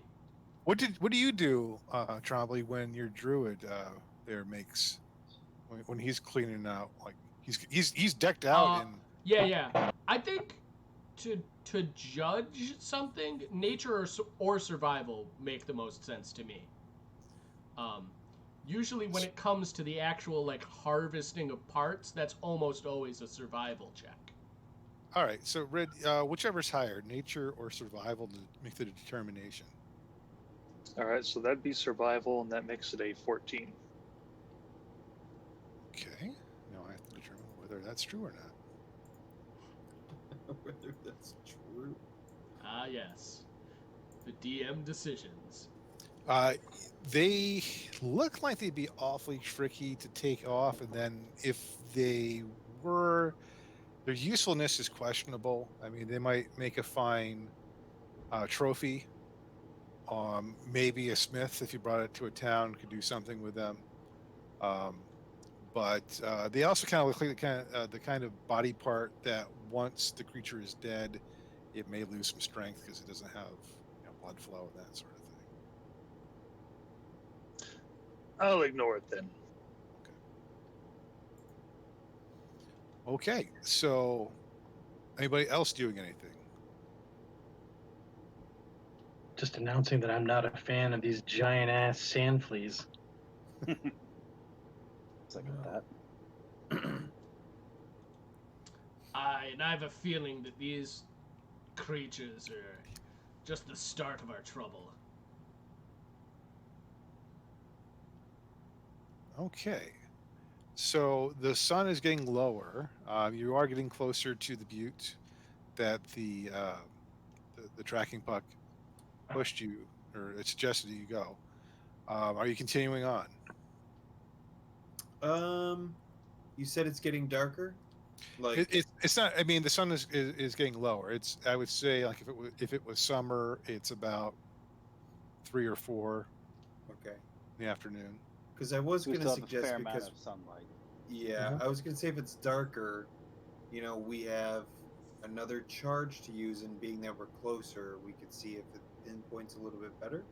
But I say we just make our way closer to town or to the Yeah. butte. I think we probably want to wait before we expend another charge on the Yep, totally. on the fob. Yeah. Okay. Yep. Oh, I totally forgot your survival checks. Please give me survival Oh, checks. sure.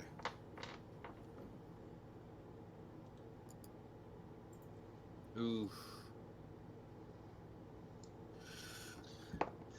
13. 5. I got a That's 5. 17. 16. 12. Rolling very middling. We don't have mugs, do we? No, you do not. No, Okay, that was a so- very special, very generous thing that we've got in the Yes. Odd Lot campaign. Very spoiled. We are. Everybody, here's what they look like. That's my wristwatch.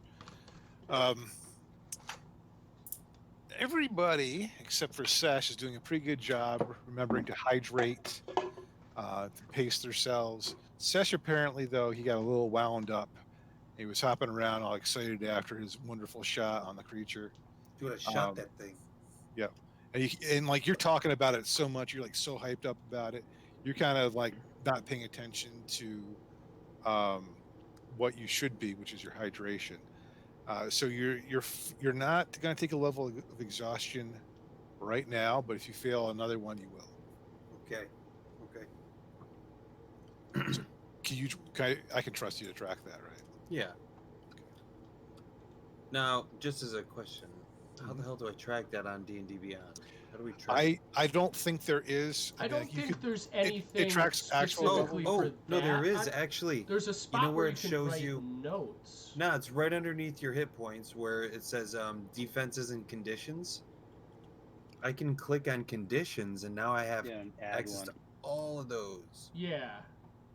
Yeah. But you don't have the exhaustion yet, so you don't No, want I to got click half it of off. an exhaustion. Oh, there is a half exhaustion?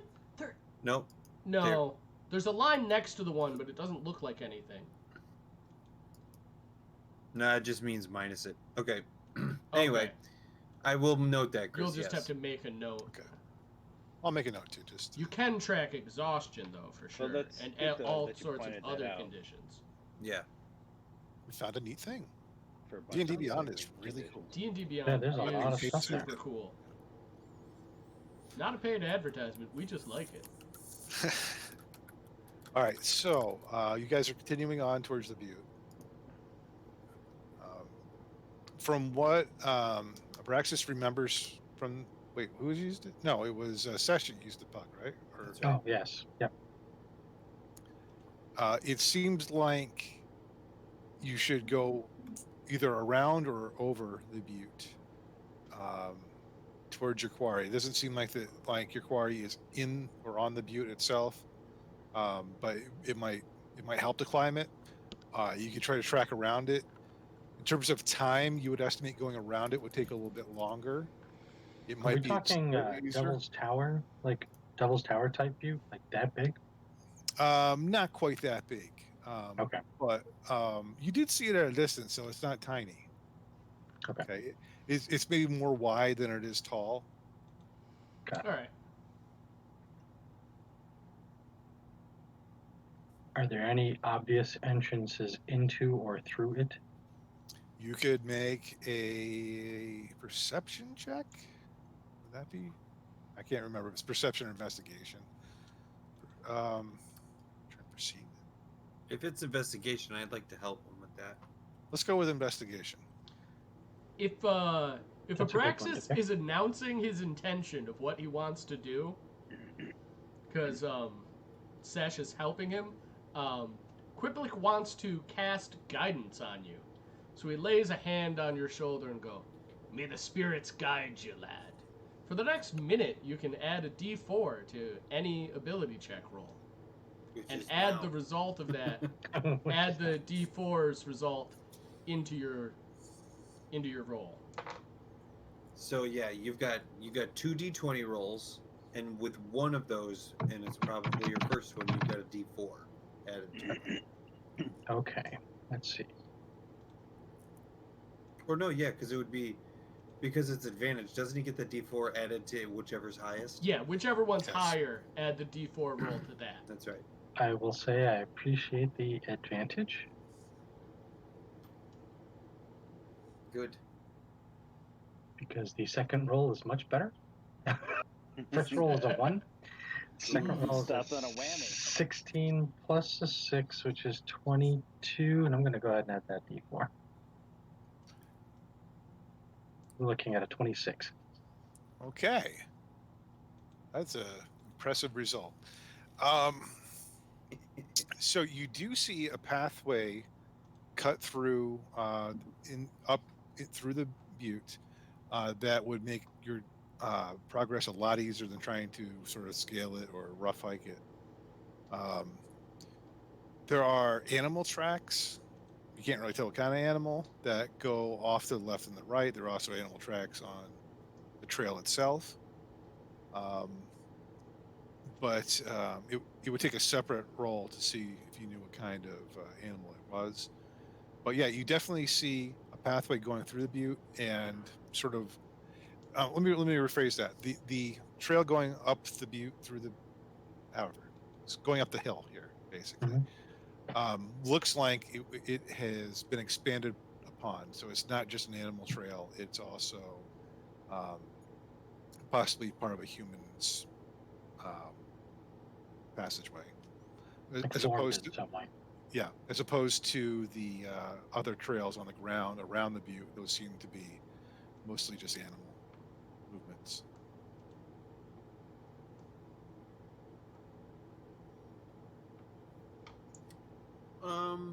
Are these relatively fresh? Like, is this freshly trampled path? Meaning, so I guess what I'm getting at is this now a makeshift base for this guy we're looking for? No, it does not look like the trail going up the butte is fresh. It just looks like it's been there. The trail around the butte is maybe a little bit fresher, like animals have passed this way more recently. Yeah. If Abraxas points out the animal tracks, I think I'd like to try and see if I could identify them, or maybe at least what type of creature I think they might be. Well, check them out, Chief. Animals are going this way, and looks like there's a human-made path or artificially created path that way. I'll take a look. And Arnolf will help with that. Okay. Cool. Does hunty stuff. Just grab a second d20. Do you want to call it a survival check? Tracking? Yes. Okay. Yes. Cool.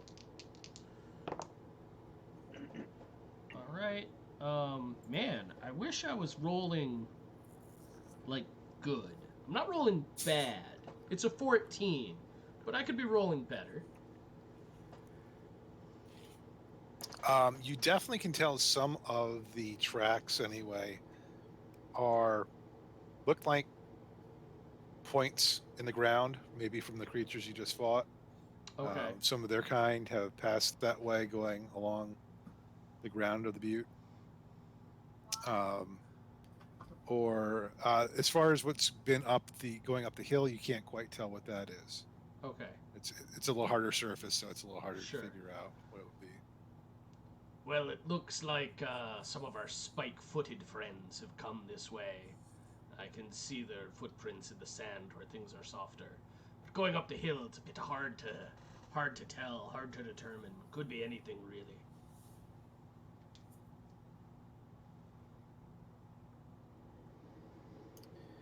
Yes, and whatever it is going up the hill seems to be a lot less fresh as what is going around this mesa. So I feel like perhaps we should go up this unused trail. What do you think? Could be a shortcut. Also, if we get ourselves some higher ground, it would give us a good view, perhaps on our quarry. We could also maybe use it as a good camp. I don't know if that's a terrific idea. That's why I keep him around. Indeed. Why don't you scout out up ahead and take the robot there and see if it's safe. Alrighty. Off we go.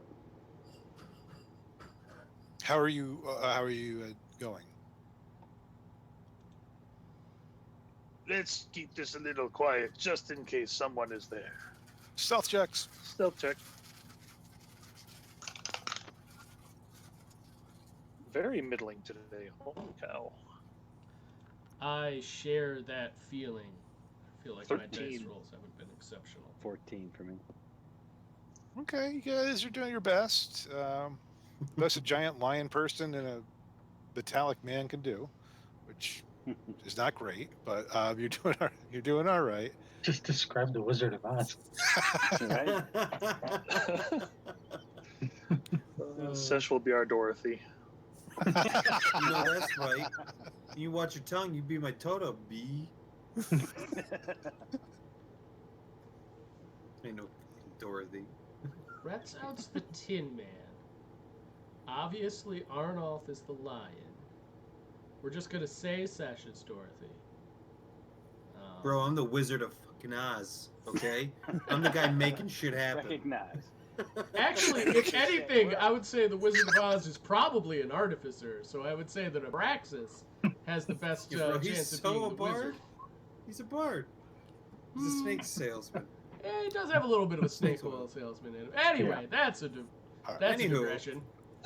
Yeah, It's you or I, the Toto.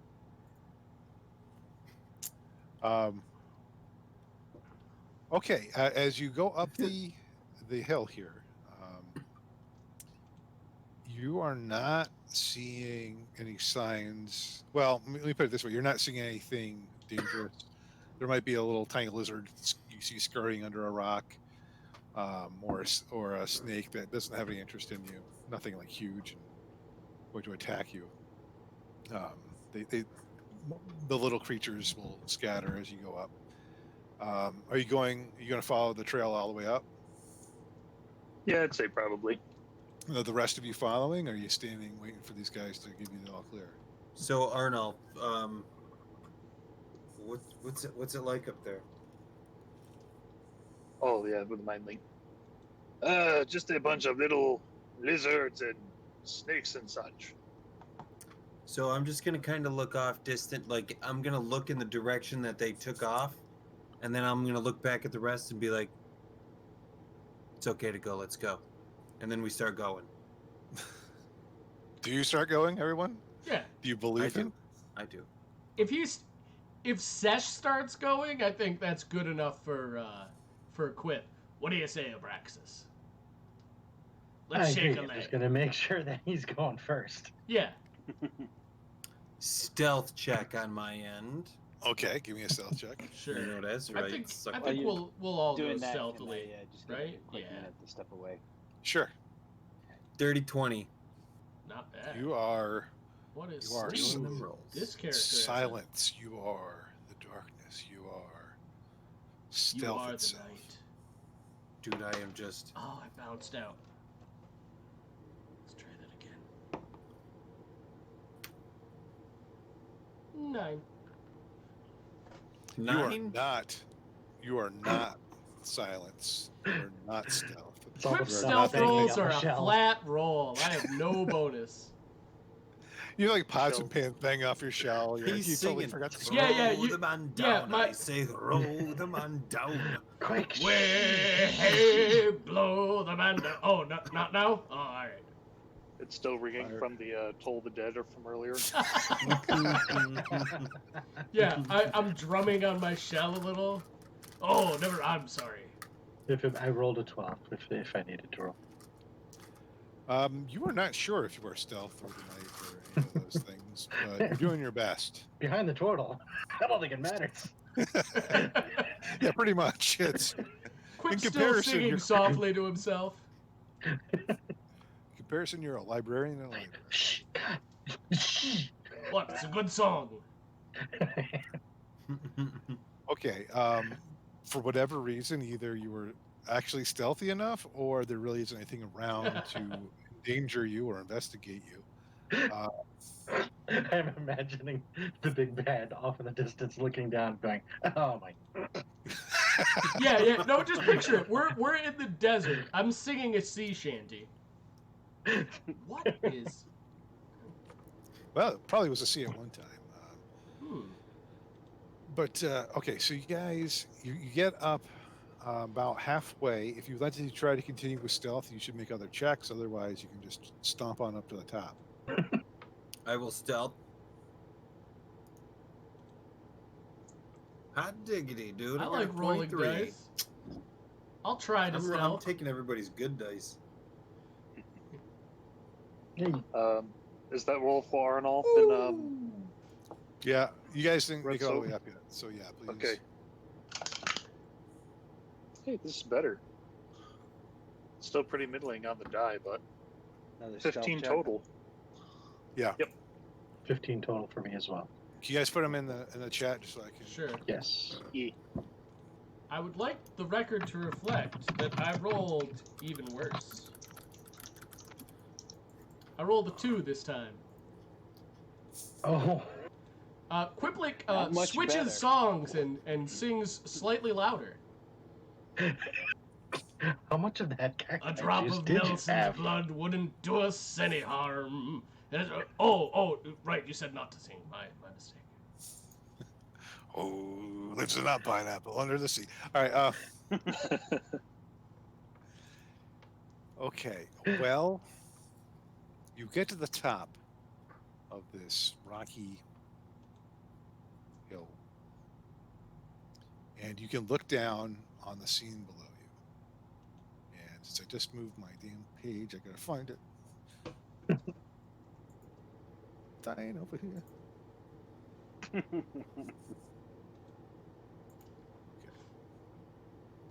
All right, as you look down, you see a fenced-in homestead. There are 3 dome buildings partially dug into the earth. They comprise the main edifices of this homestead. The largest dome emits smoke from a 3-foot pipe in the roof of it, most likely from a cooking stove. Even up here, I mean, you're a good ways away from it, but you can still kind of make out those lovely onion and garlic sautéing smells. And those of you who haven't eaten in a while, your stomachs may start to rumble a little bit. The few windows on the dome are small and they're shaded by curved metal awnings.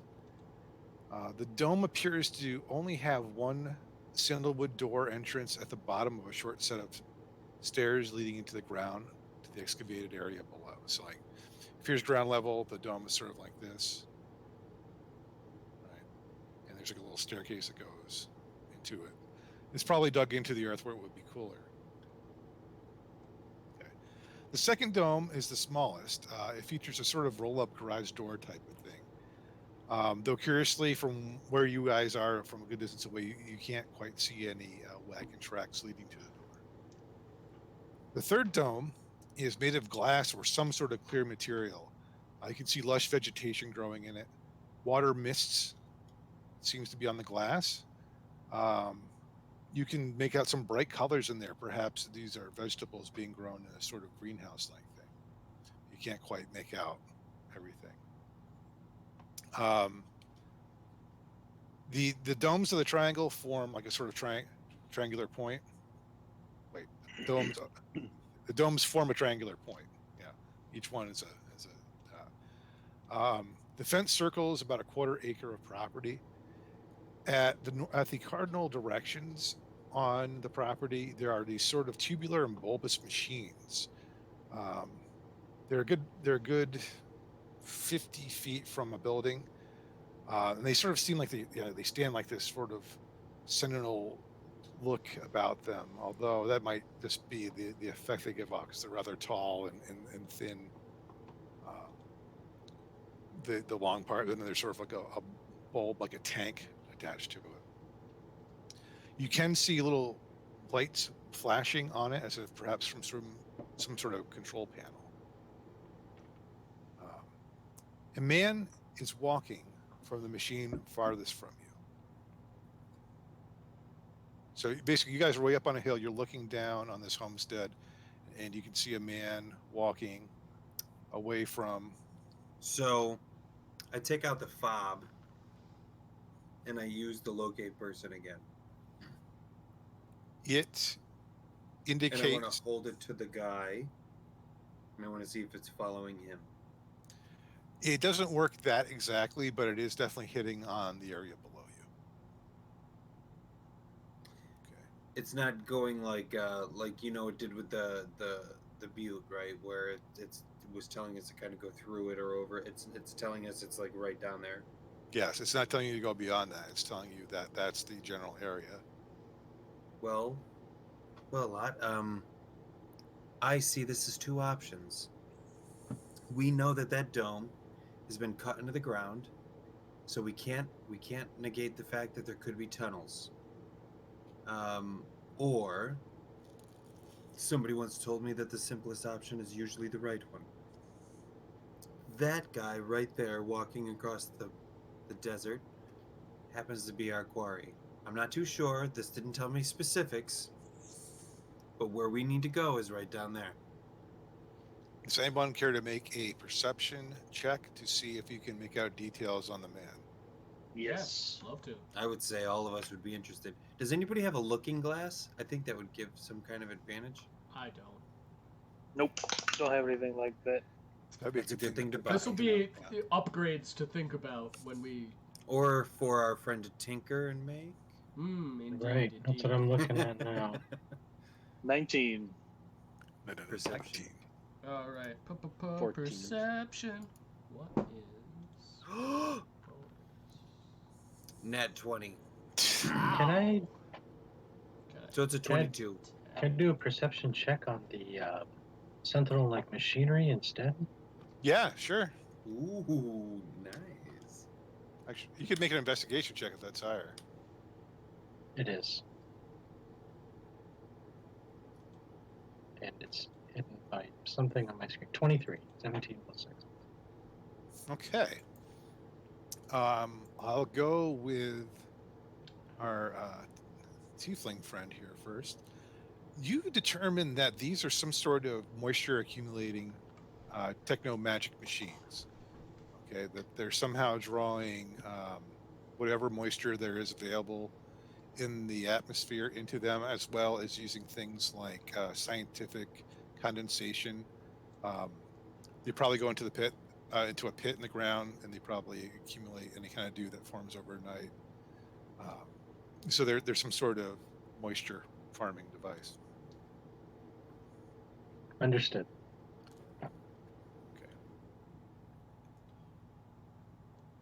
Okay, those of you who had,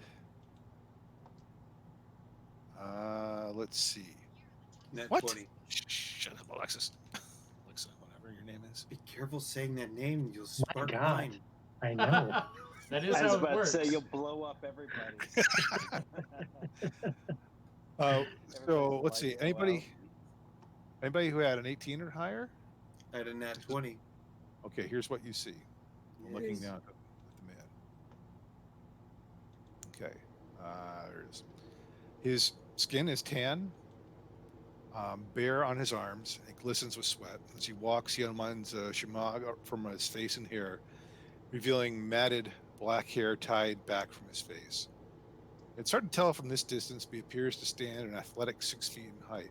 There's some sort of tattoo mark on his left bicep.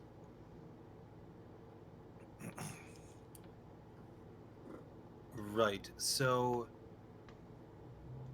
I have down a lot, and I didn't get everything down because Chris was describing this man really quick. So the things I did get was 220 pounds at 6 foot tall. He also has blade scars all over his body. I do remember a tattoo being talked about. I don't remember, but I do remember Chris said something about hair color. I don't remember what that was.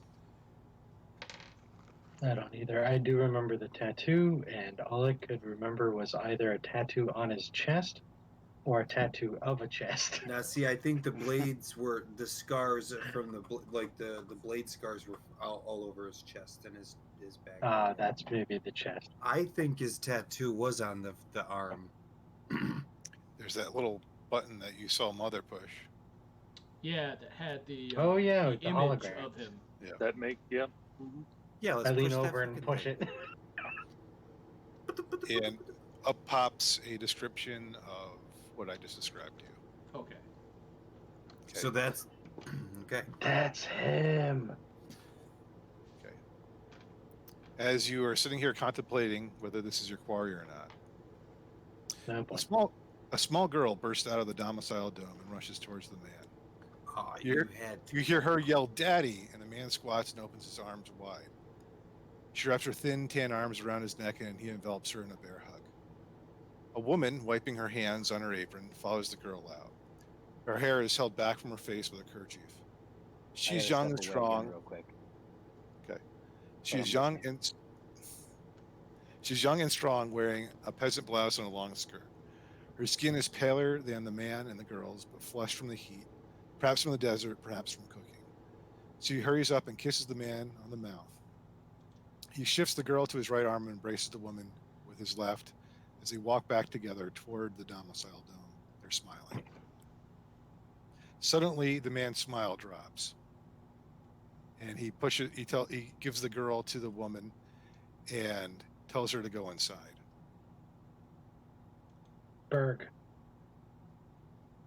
Berg's here.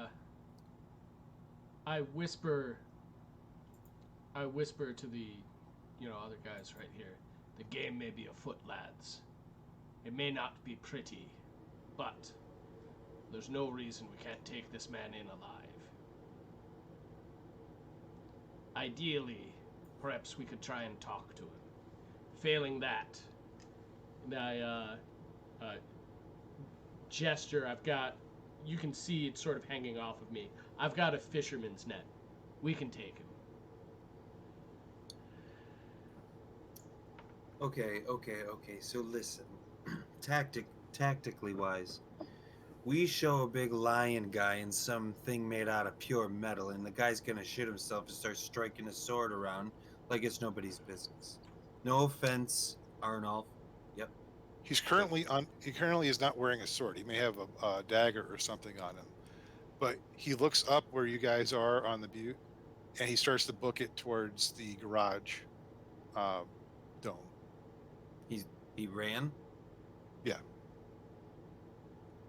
He's gonna So make his as way I'm to saying a my speeder piece, or a, as I'm saying my piece, and I look Whatever. over my shoulder, and the dude's like freezes, looks at us, and then starts bolting to his garage. I'm gonna be like, oh shoot! And so I start running down the hill. We got to go to him, dude. We're losing our quarry. I'm running. Yeah. I'm gone.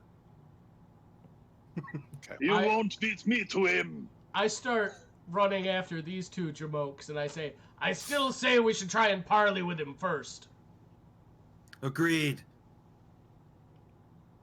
Fine. And just Okay, John, Let's Practice assume following Rick is suit. coming with us. Yeah. I'm following suit, but I want to just look around real quick. I'm following these guys, but I just want to make sure that I don't see Berg or Assbot somewhere nearby. let's see. Yeah, well, you can try to make an investigation check then. I guess. No, perception check. No, that's a perception check. Yeah, that sounds like a perception. Oh, God. I've been rolling very well all evening. A 3. A 3. I noticed that my shoe may or may not be unlaced. You chasing? Yeah, well, you're in the desert. You don't see shit. So we just keep giving chase. I'm convinced there's no one else around. Okay. Yeah. Damn. The man looked up at the butte, saw basically, you think he saw you, and he ran towards his garage.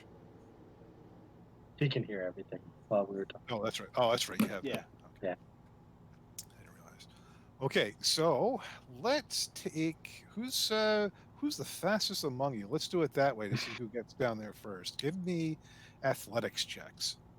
Oh, boy. Okay. What? Sure. Oof. Okay. Oh, God, come on. Fuck. I just tripped over. a Hey, turtle not shell. bad. 16. I also have a 16. What's your dex mod?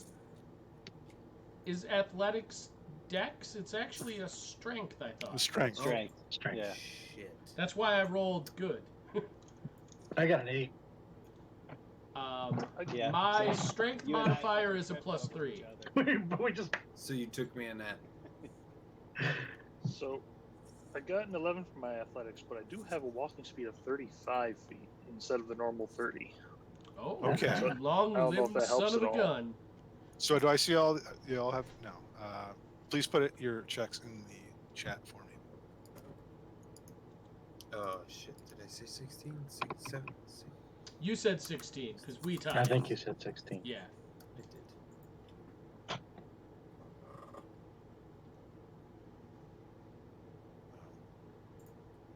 Sure. Yeah. Okay. Because Arnoff is a bit faster than the rest of you, he is right up there with Sesh and Quiplik. Wow, you're a fast turtle. Turtle. That rabbit wouldn't have had a chance. So you guys are definitely up front in the lead with Abraxas and Restat bringing up the rear. As you come to the, I'm just going to say you clear the fence and run into the homestead, the ground of the homestead. Just as the garage door opens up, instead of what you expected would be him in a runner, he has donned armor and he's armed himself. And he yells, "Get the hell out of here, or you'll taste my blade, and I won't bat an eye. Better than you have tried to get me before." So, what I would like to do is cast thaumaturgy to project my voice. So it is Okay. supernaturally amplified. And I want to say, Okay. we come in peace unless you want it the other way. Believe it or not, we're here on behalf of a friend. Perception check. Or not Before you- perception. That's a dumb thing. Persuasion? Persuasion. That's Sure, the the keyword. other P word. Before you get the result of that, can I start preparing a spell, or is that something I'll need to roll an initiative for? That's going to be an initiative thing. Okay. Because Persuasion. it takes a minute to cast. So you know what's real fun about Oh, this and you character? can. I've got 3 really good stats, and then 3 incredibly average ones. Guess which one persuasion is? I rolled a 3. My result is also a 3. At least it's not a -2, right? For like, Yeah. That's fun though. I love that. It might be the fact that you amplified your voice with thaumaturgy, but it does not have the calming effect on the man that you were hoping it would. He seems more focused on you now, Okay. thinking perhaps that you are lying to him or speaking a falsehood. But he does yell out, "What friend is that?" I don't thaumaturgy this. I just say it loudly. Well, I doubt it's his given name, but he told us to call him Mother. Mother. Okay, Yeah. let's see. He kind of sounds like this. Right. And you gotta do what I say because I'm Mother. And hardy, hardy, har. Kind of sounds like Stop drinking my booze, you that. dirty, And rotten. stop drinking my booze. Think you called us worms. Maggots it was. I believe he called us maggots. That sounds right. I love the idea that we're like still like running down the hill having this conversation too. You're over. I don't Get over even the know fence. these. Oh, okay.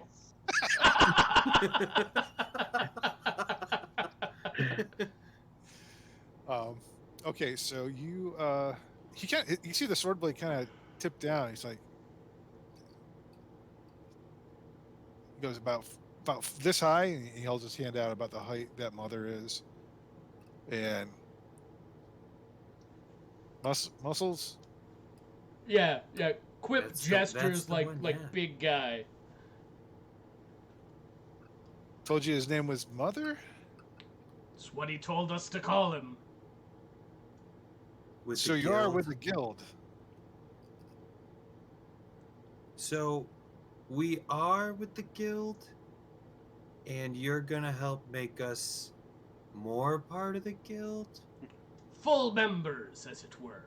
I don't think he said full members. I think he said partial or something, like it was probationary. Yeah. So I thought we were probationary now. no. This is a tryout. No. Right.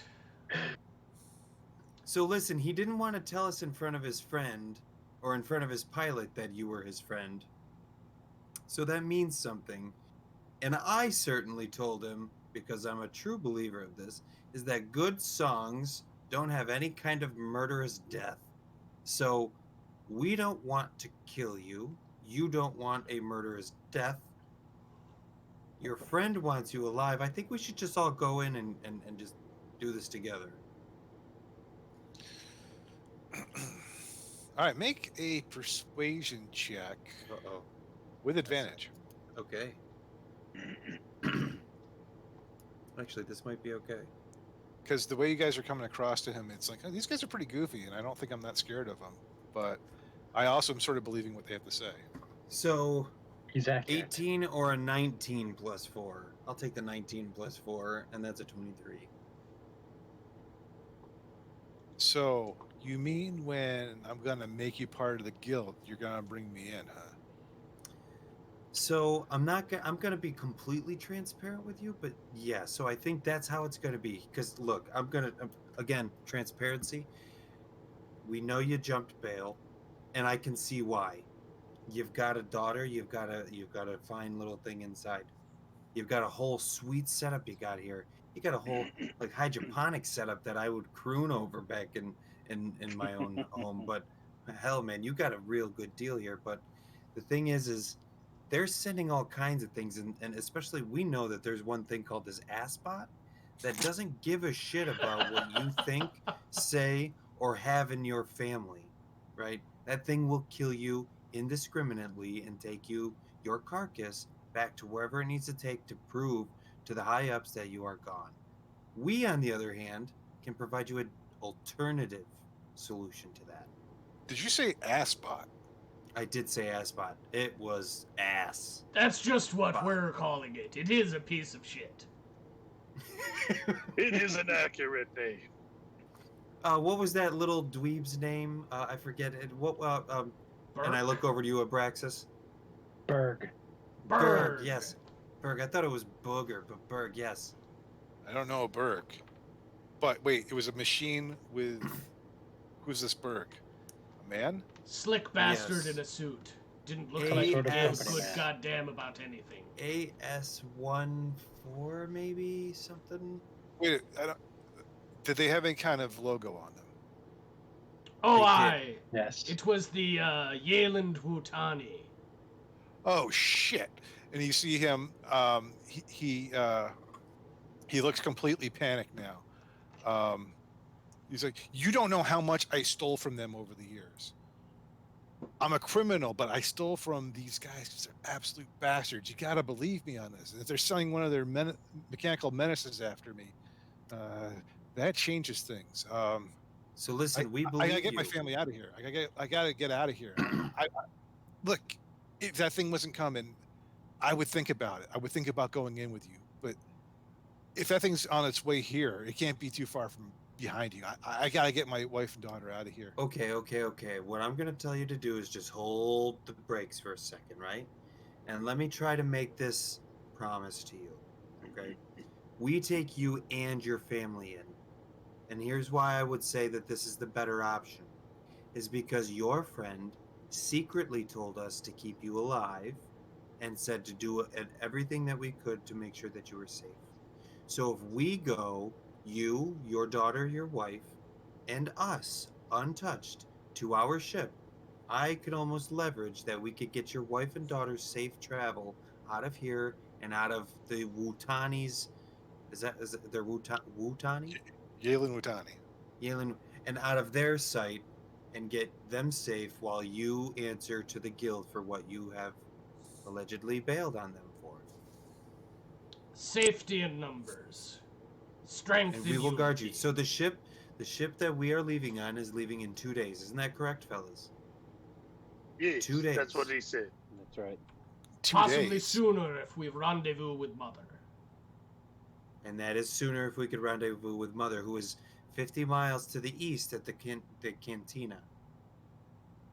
He always did have a soft spot for that girl. He said he liked a certain centaur, as I recall. Do you have a way for us to get there quicker? That was a satyr. Did he say satyr? I must have misheard. I got a thing for him. No, my runner is broken. But there's an additional problem. I can't believe I'm saying this, but I actually believe you. I believe you would take me, and I believe you would try to help my wife and my daughter. But Annabelle, my daughter, she has an illness. I didn't choose to come to this planet randomly just because it's sort of out of the way out here in the outback. There's a flower that grows here that I've been trying to duplicate in the greenhouse that provides a medicine for her. I'm nowhere near getting that done. So if she leaves this planet, I don't think she'll live very long. Dear friend, perhaps I should give you a little bit of insight as to who I am, right? I am what you would consider one of the finest rare herb smugglers in the entire universe. I can find the flower you are looking for with my dear friend Arnulf over here, and my compatriots as well. But I guarantee, so here's what I can soft promise. We've got 2 days before our ship is supposed to rendezvous with us, just not far past the butte here, right? We have 2 days to find your flower while you hide out. Do you have any kind of bunker in this place that you can lay low for 2 whole days?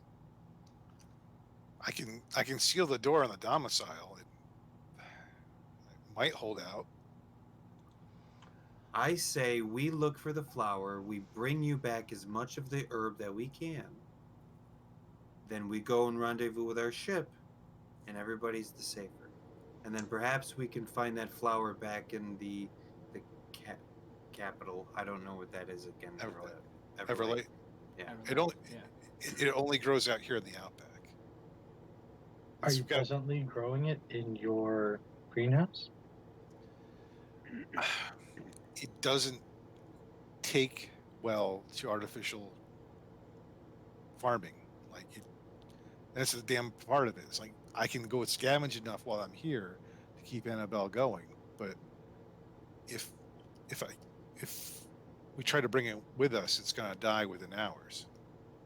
Ah, very perishable plant, is it? Off the table for a second. Yeah. It is 10 o'clock. Yep. I don't know how much longer you guys want to go.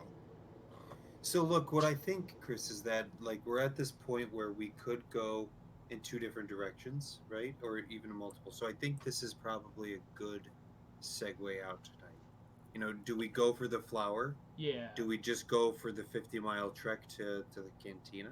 Yeah. Do we bunker here and fuck up Asbot? I'm sorry. I this is the most I've ever swore on stream, so I feel terrible. But do we go and F up A-bot? Terrible. Yeah. So I think right now is a good point to stop and we can pick up the question next week. Right, because I think Which we've direction got we a go. few Next different week on options. Aetherflux Hunters. Yeah. Oh, okay. Also, well, as let long me. as we're... Sorry. Oh, go ahead. I was just going to say, as long as we're off the table, I would be curious as to how messed up his runner is because we have an artificer. That's what I was going to say too. We have a That's. tinker. Yeah. I wanted to ask if there's anything I could do to help fix that, or if there's anything we could do. I wanted to ask the group if there's anything we could do to help defend the homestead against Berg and the Asbot. We could If probably it only took us less than a lay day to some get here. sort of trap for Berg and his robotic companion. Right, because if it took us less than a day to get here, Berg and Asbot actually had a few hours head start, or at least a few minutes head start. Yeah. I feel like it was a few minutes. Even if it, so I would think logistically spaceship time, maybe 15 minutes head start to us. So he could be like at the bottom of the. Yeah, I mean, The butte. probably neck and neck. We were in a fast vessel, but he did have a bit of a jump on us. Secret though, we did have a guy who was friends with the guy we're looking for. So he likely knew that because, and if you remember, this guy said that he did happen to like that cantina a lot.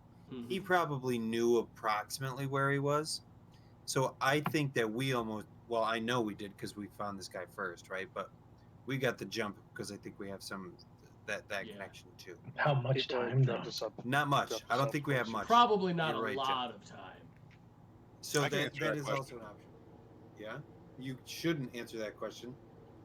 Well, all right. So I need to know. All right. So back in character, back on the Sure. table here. The guy you're talking to here, Rimble says, "Look, there's possibly another way out. If you help me out, I'll go with you. I won't fight you. But there's two things.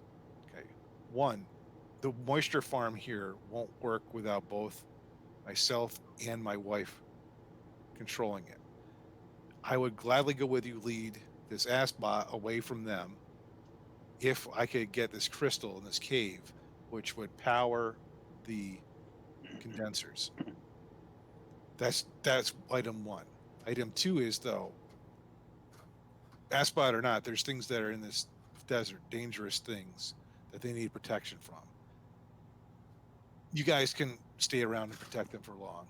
Okay, there's brigands, there's ravagers, there's monsters. I need some sort of guarantee, and I think I know somebody who could help me out if we could do something for him. But I don't know for sure if he will. So that's my counter offer to you. If you help me out with these things, I'll go with you. Before you can answer, you hear the sound of a runner approaching. As you look to see the shiny metallic body of AS 1.6. And that's where we're going to end it. I was really close. I Nice. said AS14. I was close for not writing that down. Could you say it again? I'm going to write it down this time. AS AS 1.6. 146? Yeah, 1.6. Oh, 1.6. he's version 1.6. Got Can you it. describe what he looks like again? Because so many times that we've called him Asbot, has prejudiced Giant voluptuous. has really prejudiced my impression. Well, first of all, he's thick. Dummy thick. He's thick. He's thick. Yeah, well, I got to bring those notes up. Big fat pig. Oh no. Don't do that. I've been picturing the whatchamacallit from RoboCop a little bit. Like sort of 209? humanoid, sort of not. Oh, I imagine Ed 209. No, yeah, that's it. That thing. Yeah, with the Please big... comply. I guess You have 5 seconds to comply. Yeah. His I guns guess in my start head- whirring up. he is. Oh wow! What the heck? I lost all my. Where is it? Somebody has Like a a really, annoying Somebody Seven does Sark have a 7 very from Battle of the squeaky noise. Planets. Yeah. Wow, that's taking me back. Sorry. Yeah, seriously. Jeez. It turns out he looks like Wally. We've all been wrong. It's super cute. Wally. Very cool. Roomba. He's just carrying a plant. It's only like 2 feet tall, but it'll mess us all up. Bristling with missiles, though. It's just imagine it's more like an IG unit. Okay, sort of like Got that it. really Oh, okay. creepy Yeah, humanoid sure. shape. It's not quite as tall and Humanoid thin, and shape, it doesn't but have really the huge like head. not human looking. But Yeah. yeah, it's not a warforged. It's not. There's nothing Right. biological about it. It's 100% techno magic. Okay. So Got that's that. We'll pick up with your confrontation with AS 1.6 and Rimble Kitchard. And next Love time. the name. It's Kitchard? I wrote Next episode. Pritchard before. My mistake. So I haven't been paying any attention to the stream. So those of you who are still watching, thank you for checking out the first episode. Hopefully you'll tune back Hi. in next Wednesday. I think we're going to try to kick off a little bit earlier, around closer to 7 instead of 7:30. But of course we have And some Ash- technical issues. Yeah. We're still learning. I don't is Trombley, is this Yes. week Determinators? No, last week was Determinators. Last week was okay. So no So show nothing- tomorrow. Next show is regular Aetherflux on Sunday. On Sunday. Okay. And we'll be back with you then. So thanks for watching. Yeah.